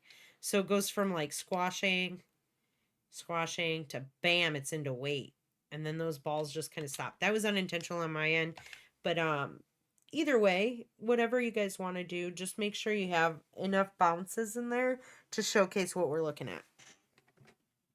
All right, and now we're going to move on to, we're probably not going to get to going over everyone's real and surreal projects tonight, maybe some of them. But I want to get this impact scene in here. So let's move on to that one. And then if we need to go over everyone's real and surreal projects next week, I can do that.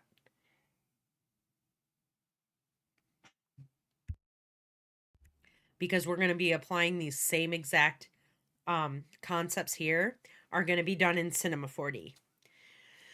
All right, so in this one, let's go ahead and color code our, first of all, let's lock these, the background and the text layers so I don't accidentally move them.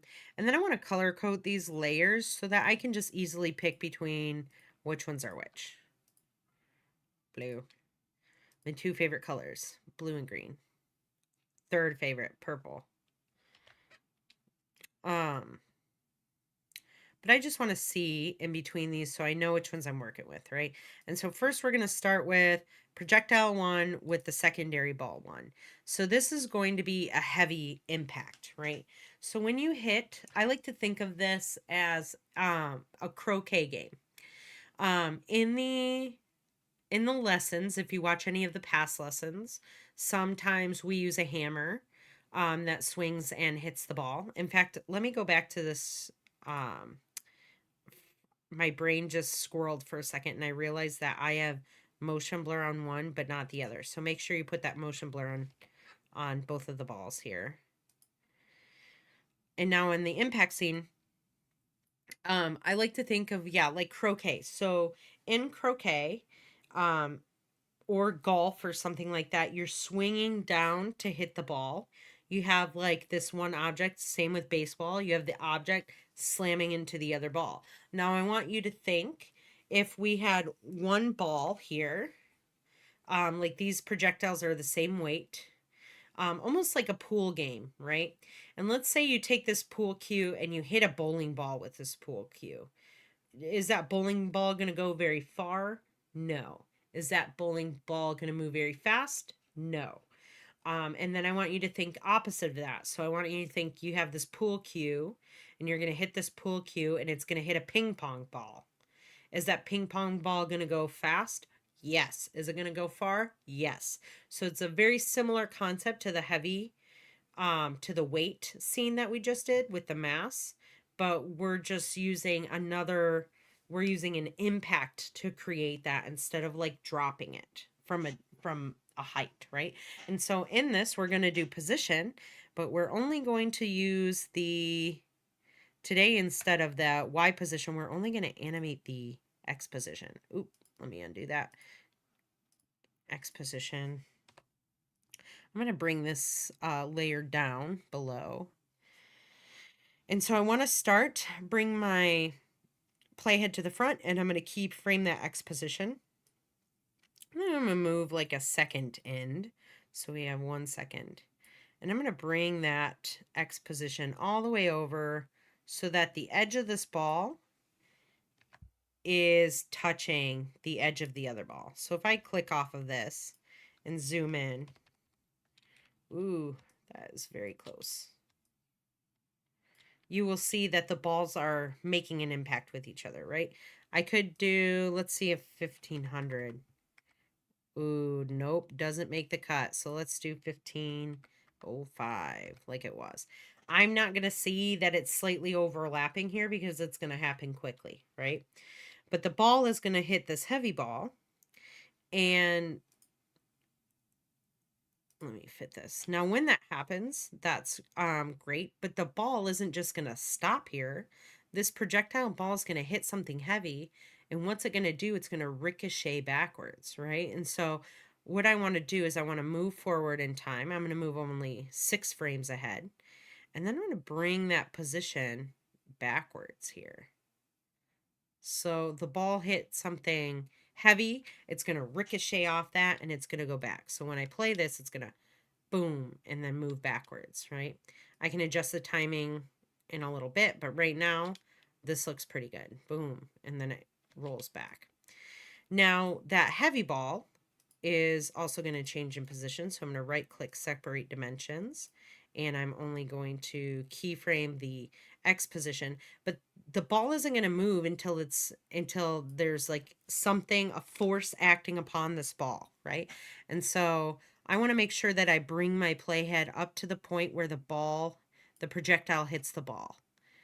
And that's where I'm going to put my first keyframe. I'm going to hit U here. And then that ball is going to move slowly, right? So it's going to take a while to get where it needs to go. And it's not going to move very far, right? So I'm probably going to move it just to like here. Let's do 1750, right? So if I watch this,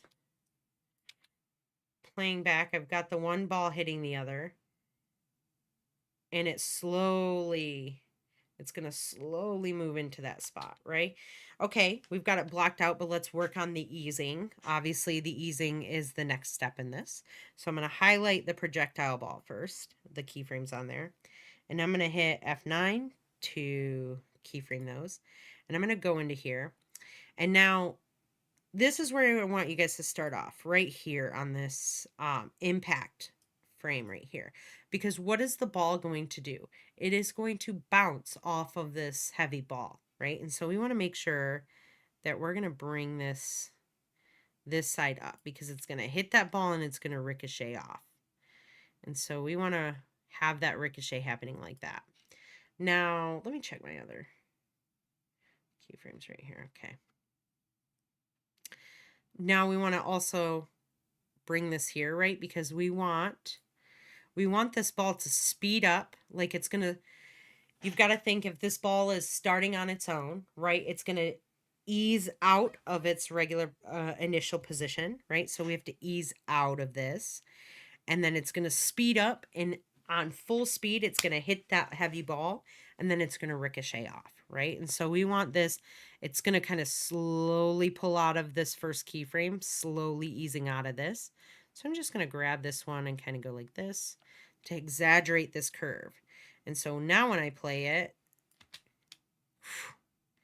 okay, it's going to gain that, it's going to pick up that speed, highest speed right there. It's going to hit that ball, and then it's going to slowly kind of go back into place. But we want to exaggerate, let's exaggerate this one a little bit more so it kind of slowly moves. Because we don't want this ricochet to happen too fast where the ball too quickly ends up at a stop, right? Because the ricochet, right now the way I have it's too fast right there. Like the peak of it is way too quick. So I'm going to actually bring this one in really close to where this keyframe is. And then I'm just going to kind of bring this up like that. Let me see here. Maybe even bring it just kind of down like this. Maybe just slightly out. And then we'll adjust the timing here. Let's go back into our dope sheet view. Let's bring this out to 12 frames so it slows it down a little bit more. And then while I'm playing it, there we go. Notice that there's a slight overshoot here. I didn't recognize it when I was messing with the graph,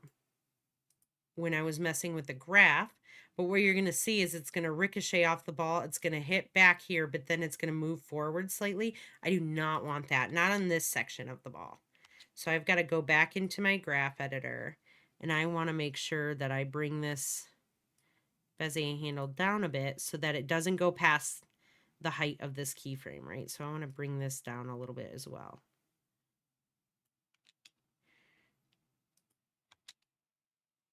There we go. Nice and easy. You can also make an S curve, right? So where I bring this in and it looks more like an S shape right there, like a very elongated S shape. And so that will mean that it kind of moves quickly out of this one.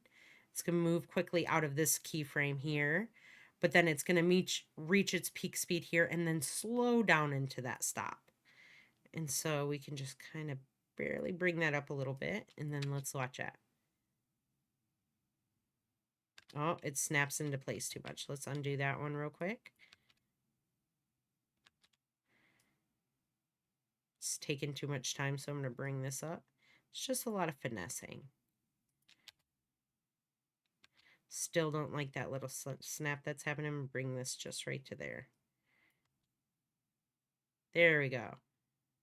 I like the timing of that. I like the space. So I had to add a little bit more time as far as from the one keyframe to the other, increase the distance in between those, right? And then I just had to mess around a lot with my curve until I got it to look like it hits the, oh my gosh, I just launched my bottle off of my desk, but it hits the heavy ball and then it ricochets and slows down into place, right? I could even extend that time a little bit more if I wanted to, which I might do.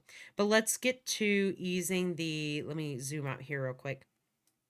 Let's ease these keyframes on this ball real quick. I'm going to select those. I'm going to go in here. And now this one's going to be opposite, right? Because it's going to kind of start off a little faster and then it's going to end up, it's going to really slow down into place. And so instead of like grabbing this one and doing like a bounce like we normally do, right? It's going to be opposite of this.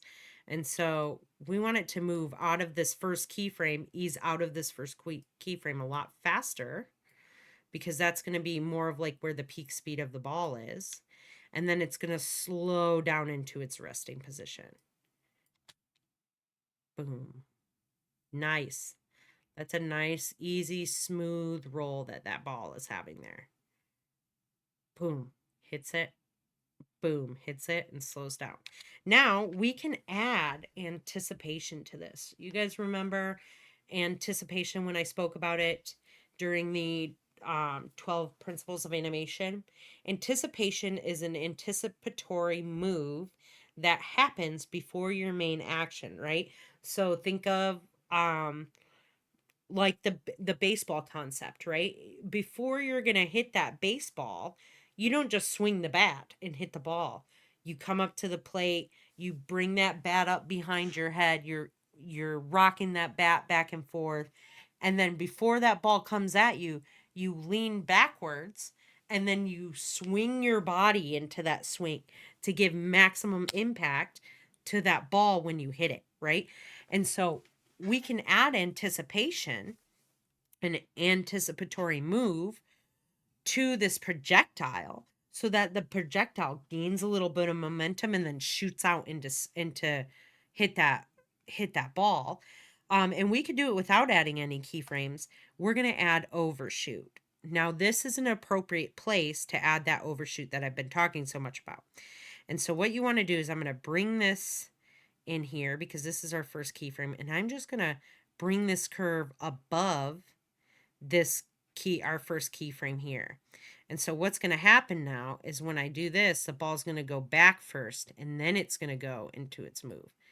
And so I could probably increase this a little bit more. So it gives it a little bit of an arcing back, right? Like you're going to swing that bat back and then you're going to swing it forward. So let's play it now. Boom. Boom. I'm going to make it happen a little bit faster. So I'm going to shorten that curve up a little bit. I think overall it's kind of a slower impact that's happening. So I'm going to increase this again, kind of like this. The higher above that keyframe you go, the higher of the overshoot that you have, the further back it's going to go, right? Because Moving up and down on this graph is a position change. Moving left and right is a timing change. Just keep that in mind, right? So I'm going to save that. And then what I'm going to do is I'm going to grab these ones. I'm going to just shorten that timing a little bit. So I'm going to bring this probably to 18 frames. Bring this back here. I want it to hit this ball. Boom, it's going to hit the ball, but then we got to move this. I'm going to actually move this one by itself, so it's even going to be a slower movement on that heavy ball. So I hit it nice and slow into its resting spot. Nice. Let's maybe exaggerate these keyframes a little bit more on this first projectile so that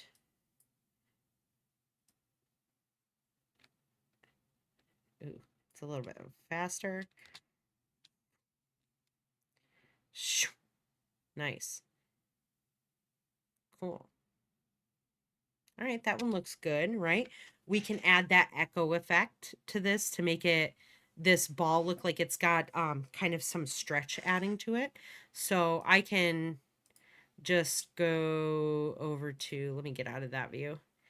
And over here, I'm going to just click and drag to my projectile. And let's increase the iterations that we have here. Probably to like 10 to 15, whatever. You know, you guys can play around with this.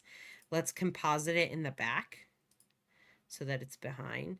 And then let's shorten this timing. Negative 0.002. Nice. And now look, it's like elongated this ball, right? And so when you play it, it looks like it adds a smear to your animation. And then I can throw in that, turn on that motion blur, turn that on, and then it makes it look even quicker. In fact, let me see. That spot I do not like there. So let's try negative 0.001.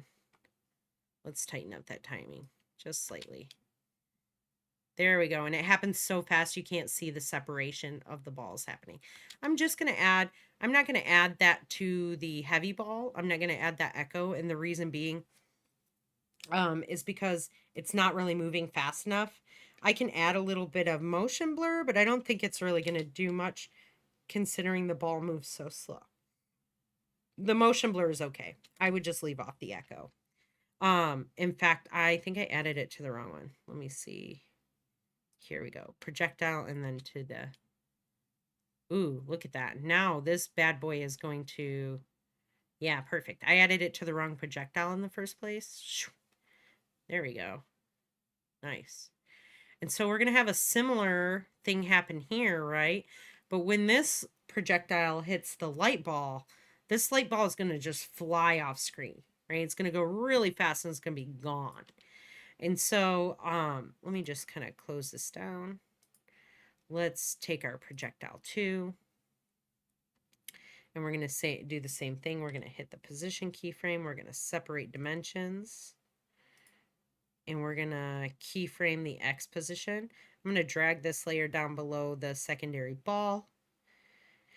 And let's kind of line it up so they hit about the same time. So the projectile U, okay, perfect, 18 frames right there. Let's move this. I think we can do it. Just let me hit U again. Let's try 1505 again. It might just be perfect. Yep. Yeah, because I put them in the exact same spot. Look at that beautiful motion blur that's happening. A nice little tail on there. It looks really cool. I'm going to save because I don't know the last time I saved. I can't remember. But the thing about this one, right, is the ball is going to kind of keep going here because the projectile is hitting a light ball. So instead of really ricocheting off really far, it's just going to ricochet off just a tad bit, right? It's not going to go very far. And so I'm just going to bring that, the playhead over to where this ricochet happens. And I'm going to go back, but just a little bit. just a tiny bit. 1450. Yeah, that looks good. Versus this one where it went back a lot. This one's just going to go back a little bit. Where did I get the echo tab again? You said to change the value to make the ball go faster, but I could not see where you changed the numbers. Okay, so the echo effect is in your effects and presets tab. You'll just come in here and you type in echo. And you grab the echo that is under time. This is the one you want to grab, and you'll apply that to your layer. And then when that is applied to the layer, let me zoom up here. This is how quickly the echo happens, right? And so this is going to determine how close those iterations are to each other. The shorter the time, the closer they are together. The further apart the time, the further apart the echoes are together. So if I had this at 1 second, these echoes, watch what'll happen. So if I go in here and type this at 1, and then I play it, watch this this projectile ball right here. Look how slow it like still has echoes still back here. And so that's how you're going to know, or you're going to see like a long trail of them behind. So if I had this negative 0.3, right, you're going to see all of these echoes happening, and that's not what you want. So if this is what you're seeing, you need to decrease the time. So negative 0.001 is what I had here. So it's a very short, minuscule amount of time, which is going to tighten up the distance that those extra iterations are. And then what you want to do is you'll increase the number of echoes, right? So if I increase this more, that smear will look longer. And then you want to make sure that you're compositing these in the back so that it ends up being the same color, because normally it starts off on add, right? And so it's going to look different. We don't want that. We want to go to composite and back. And then if I increase the amount of echoes that there are, then it's going to increase the length of that smear that happens. I don't want that many. That's a little extreme. And then you also have to think, the more of these echoes that you have, the more that your computer is going to have to generate more and more of those little iterations.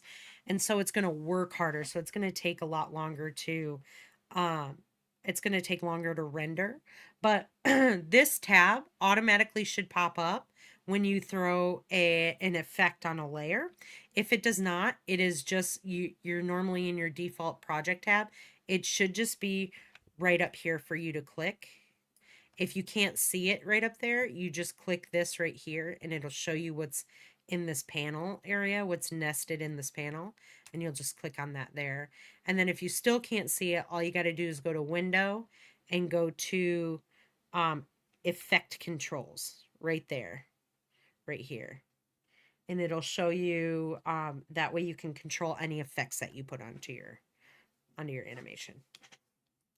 So we have the first ball hitting, it's going to ricochet off a lot more. The second projectile hits the light ball. It's not going to bounce back as far, but then we're going to have the position here of the light secondary ball. We're going to separate the dimensions, and on impact, we're going to keyframe just the X position. I'm going to hit U, and because this ball is light, it is going to go a much shorter distance and much further, right?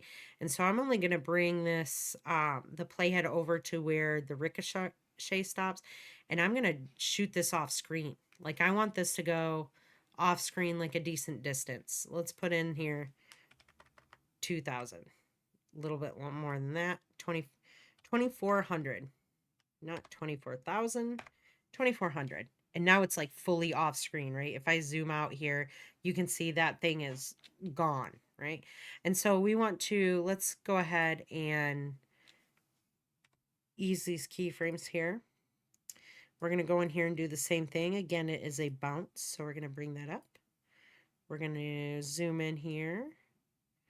We're going to bring this one up. Let me see. Let me play it real quick. I'm going to shorten that distance and just bring it up a little bit.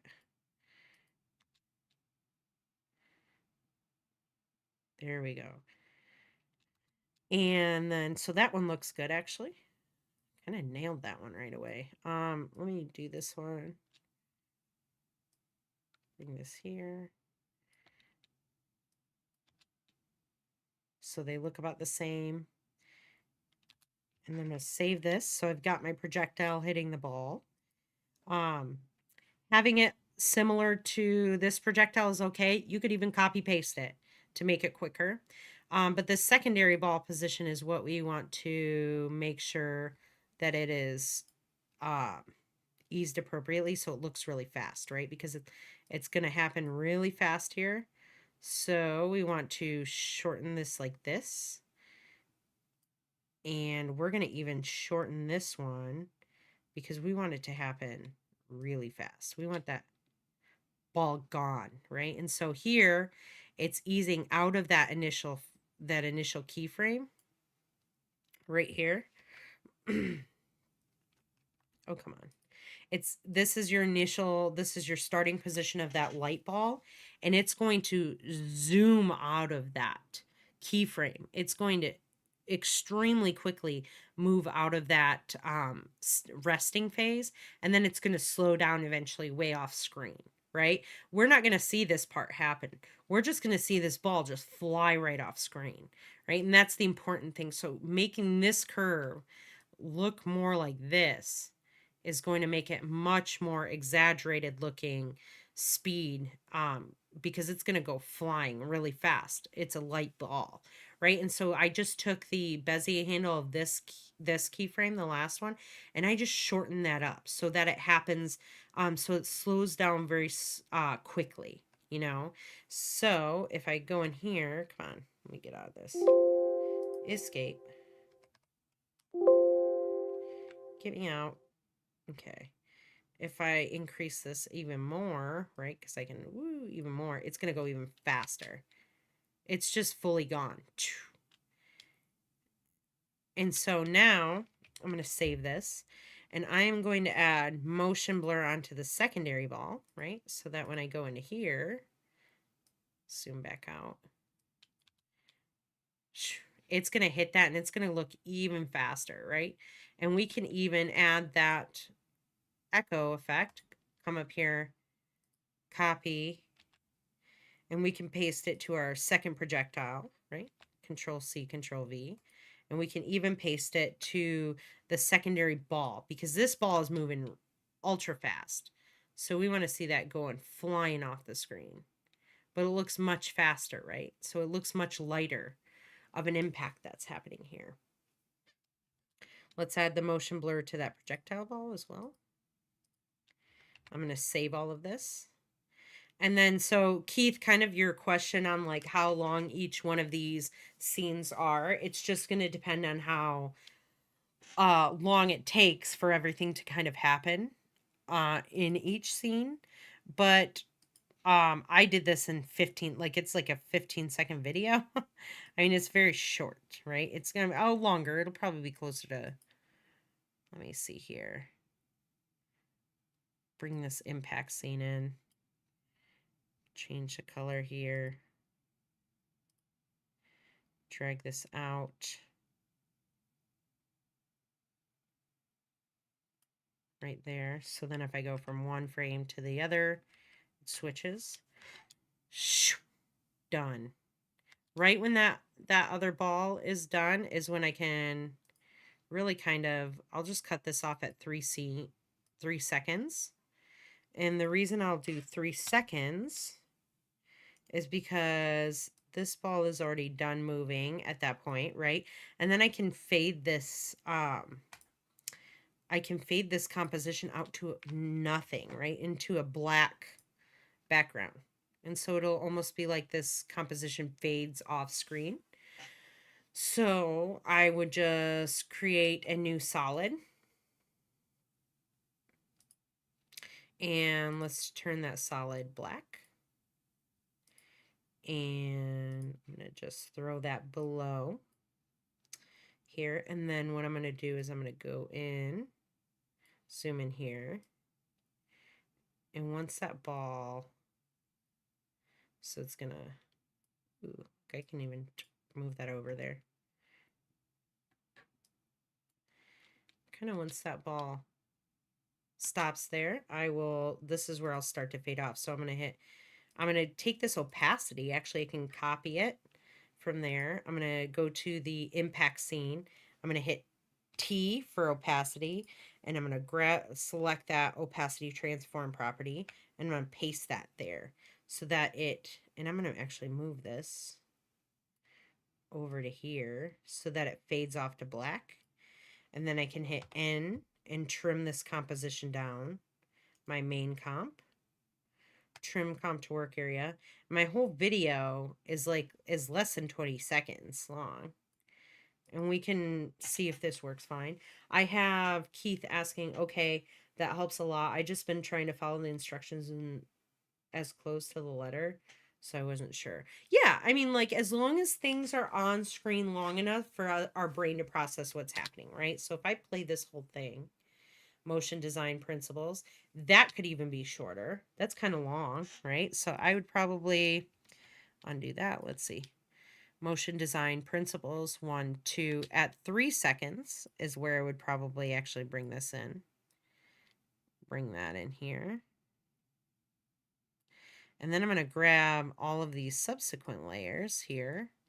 I'm going to drag those in. And then I can even move to this last opacity keyframe. And if I hit Alt and square bracket, the right square bracket, it will trim that. It won't trim your composition. So if I go into this composition, it's still 5 seconds long, but it just trims the layer. Oops, let me go. It trims the layer here. So you can see I can still extend this layer if I want to. But if I just hit Alt, you can do it the other way too. If I hit Alt, square bracket the left one, it will trim it from the other side. And so I'll just save this here. And then it actually makes my entire composition 15 seconds long, which I can just trim this now. Now if I play it back, motion design principles, on for a beat, moves to squash. I can see what's happening here. Looks really good. Moving to wait. Can see what's happening here. Looks nice. And moving to impact. And I totally saw what happened. Then it's going to fade off into nothing, right? And in fact, that fade, I can have that fade happen a lot longer. Because usually fades, when you're fading a scene off screen, right? When you're fading it to black, a nice long fade to black is usually looks really good. So then I would want to go and render this entire scene out. And so I'm in my main sequence here. I'm going to go up to composition and add to media render queue. Is this all clicking with everyone? Are you guys starting to feel like you're understanding motion more, like you're understanding more of the graph editor and how easing works and how timing works and things like that? And how to like display weight, how to like to show the different weight of objects and the different like it would, it's just helping to demonstrate mass in a different way and weight, and that's a big part of animation. So right here I have an H.264 match adaptive bitrate, and then a selection of where it want to go. That's okay. I can always type in here if I want it to go to YouTube. You guys have been doing this, but let's do it again. YouTube full HD. Click and drag that over here. I can delete this one. Remove. You don't have to. Are you sure you want to? Yes, I want to do that. You don't have to do that, right? If you want to adjust these, you can just click on this little area here and you can look for it this way. And it has YouTube, Vimeo settings, high quality settings, match the bit rate of these. You guys don't have to worry about that. Right now it's 8 bits. But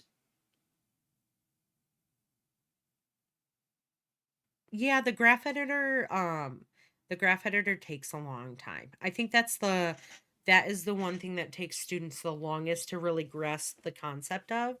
But the graph editor is the most important place that you actually end up working when you're doing animation inside of programs like in After Effects and in Cinema 4D. And the reason is because these curves really, the shape of these curves can change the way your animation looks a lot. And so what I really recommend doing, right, for students is that while you're creating these and you are going along with what I'm doing, which is fine, um because I want you guys to move along with what I'm doing exactly in class so that you guys understand what's happening and that you guys, can create the correct looking animation. But you can always duplicate the composition and have one that you just play around with the way the curves look. And when you start to play around with the curves look, you start to grasp and understand a little bit more how it works differently and um how the graph is projected into, I guess, like how it's projected versus what you're seeing in your composition. I don't know if that makes sense, because like when you see the bouncing of the graph inside of the, like, your scene, right? Instead of your composition, your stage, you're seeing it bounce like a normal ball. But then when you look at the graph, it's like an upside down bounce. It looks like it's flipped, like it's skewed. And so you have to start thinking kind of in that manner. And then there's a couple different graphs that you can work in, right? There's the value graph and then there's a speed graph, which are different. We work in the value graph. It's a little bit easier to see what's happening in the value graph versus a speed graph, but we can always like change that later on if you guys want to. I just want to focus on one so that you guys get comfortable in it because they do look different. Um, Here, let me go ahead and move this to where I'd want it to be. Not there. I'd have it under renders. I would rename it Makara underscore principles of motion design in After Effects. Save it, render it, and here we go. But yeah, I mean, I fully, sorry you guys didn't see where I did that, but you guys know, I think by now, where to change where it's saving to. Oh, look at that. Super quick, because it's a very quick video, right?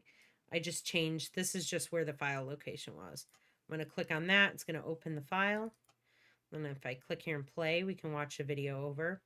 This is the biggest part, I think, that students don't do as well. As a lot of students don't watch their videos before they turn them in. And I really recommend you guys are watching your videos before you actually turn them in. Because like you'll recognize your mistakes right away. You're like, oh, I did that wrong. And if you don't want to like have points deducted, right? Because I had especially during the typography one, a lot of students forget scenes to put in there. And so you want to make sure you have all of the appropriate scenes added in. Like on this one, you're going to have 4 scenes total. You're going to have the text, you're going to have the squash, you're going to have the weight, and then you're going to have the impact scene. So there's 4 total scenes, right? And it fades off to almost black.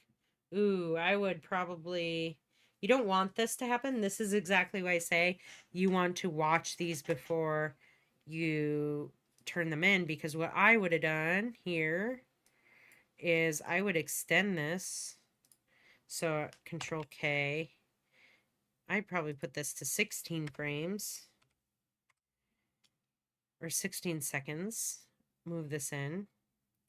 Let's extend that black background. Let's look at why that happened at the end, because if you're having it fade to black, it better fade to black. Full black here. All right, perfect. So let's just we'll just cut that off here.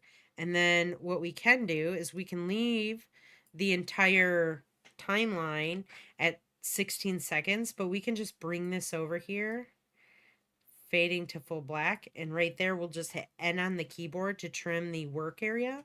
And so when you go to render this out, it will only render it out, like it's only going to render out the work area, right? So adding it to the queue again, I am going to, that's fine. I'm going to click on this and I'm going to navigate back to the renders folder, and I'm just going to select that, and then it's going to give me a warning. It already exists. Do I want to replace it? I'm going to hit yes. And then I'm going to render it out again. And then I'm going to click on it, and then I'm going to rewatch it.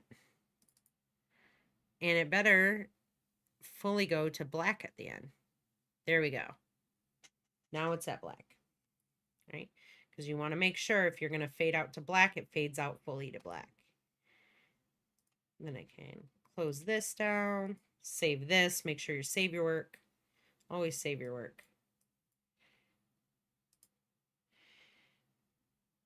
I'm sorry, Lena said that about the graph editor. I didn't really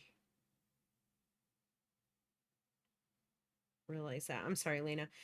Do we have to submit this in Slack as well? The instructions in Canvas don't mention it. If it doesn't say it in Canvas, you don't have to.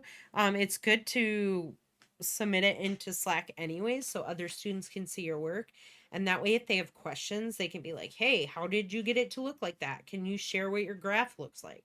Right? And then you can go into your After Effects and you can snapshot your graph and send it into Slack.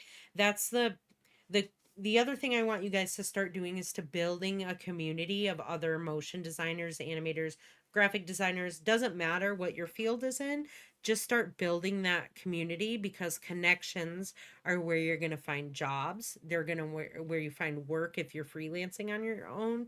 And it's also going to be where you can you can collaborate together on projects, which is a big thing, because some people, you find over time that certain people are really good at certain things, and they really they're very specific in what they do, and that can be beneficial to your work. And so collaborating is really important as well.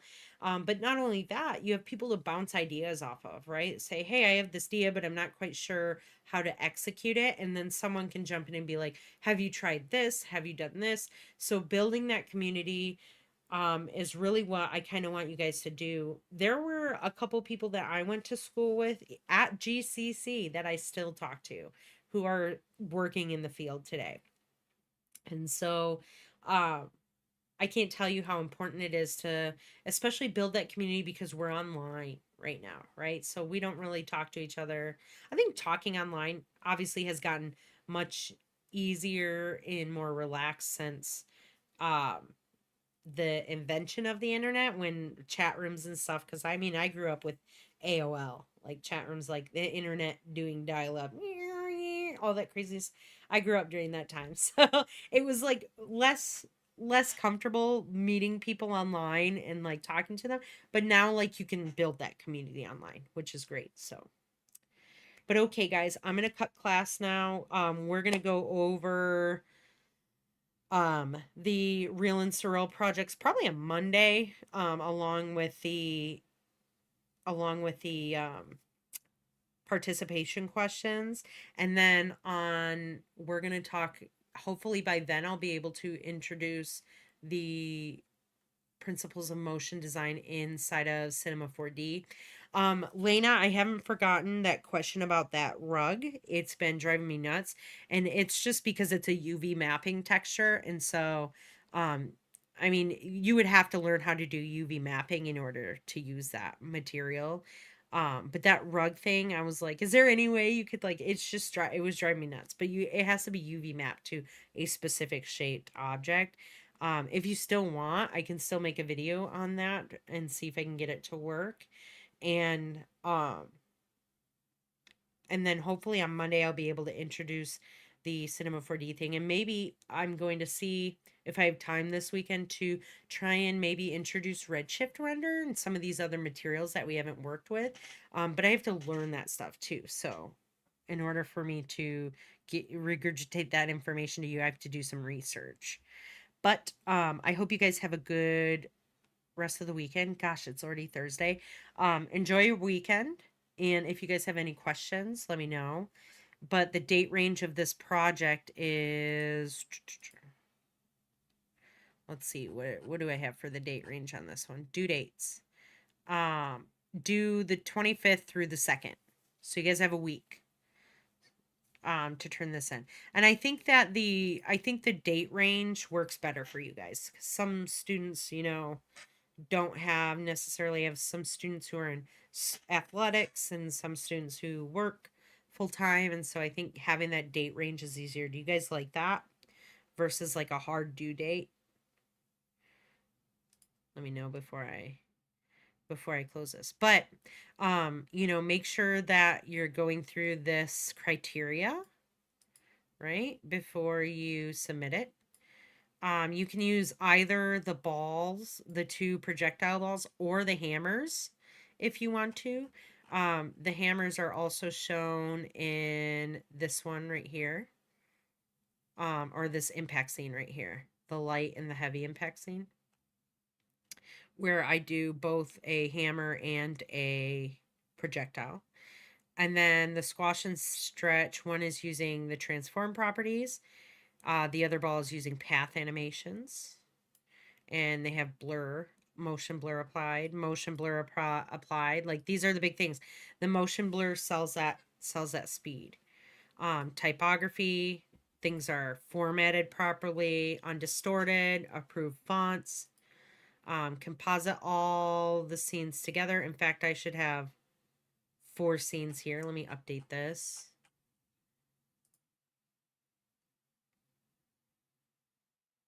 Yeah, less pressure. Yeah, because these take a long time.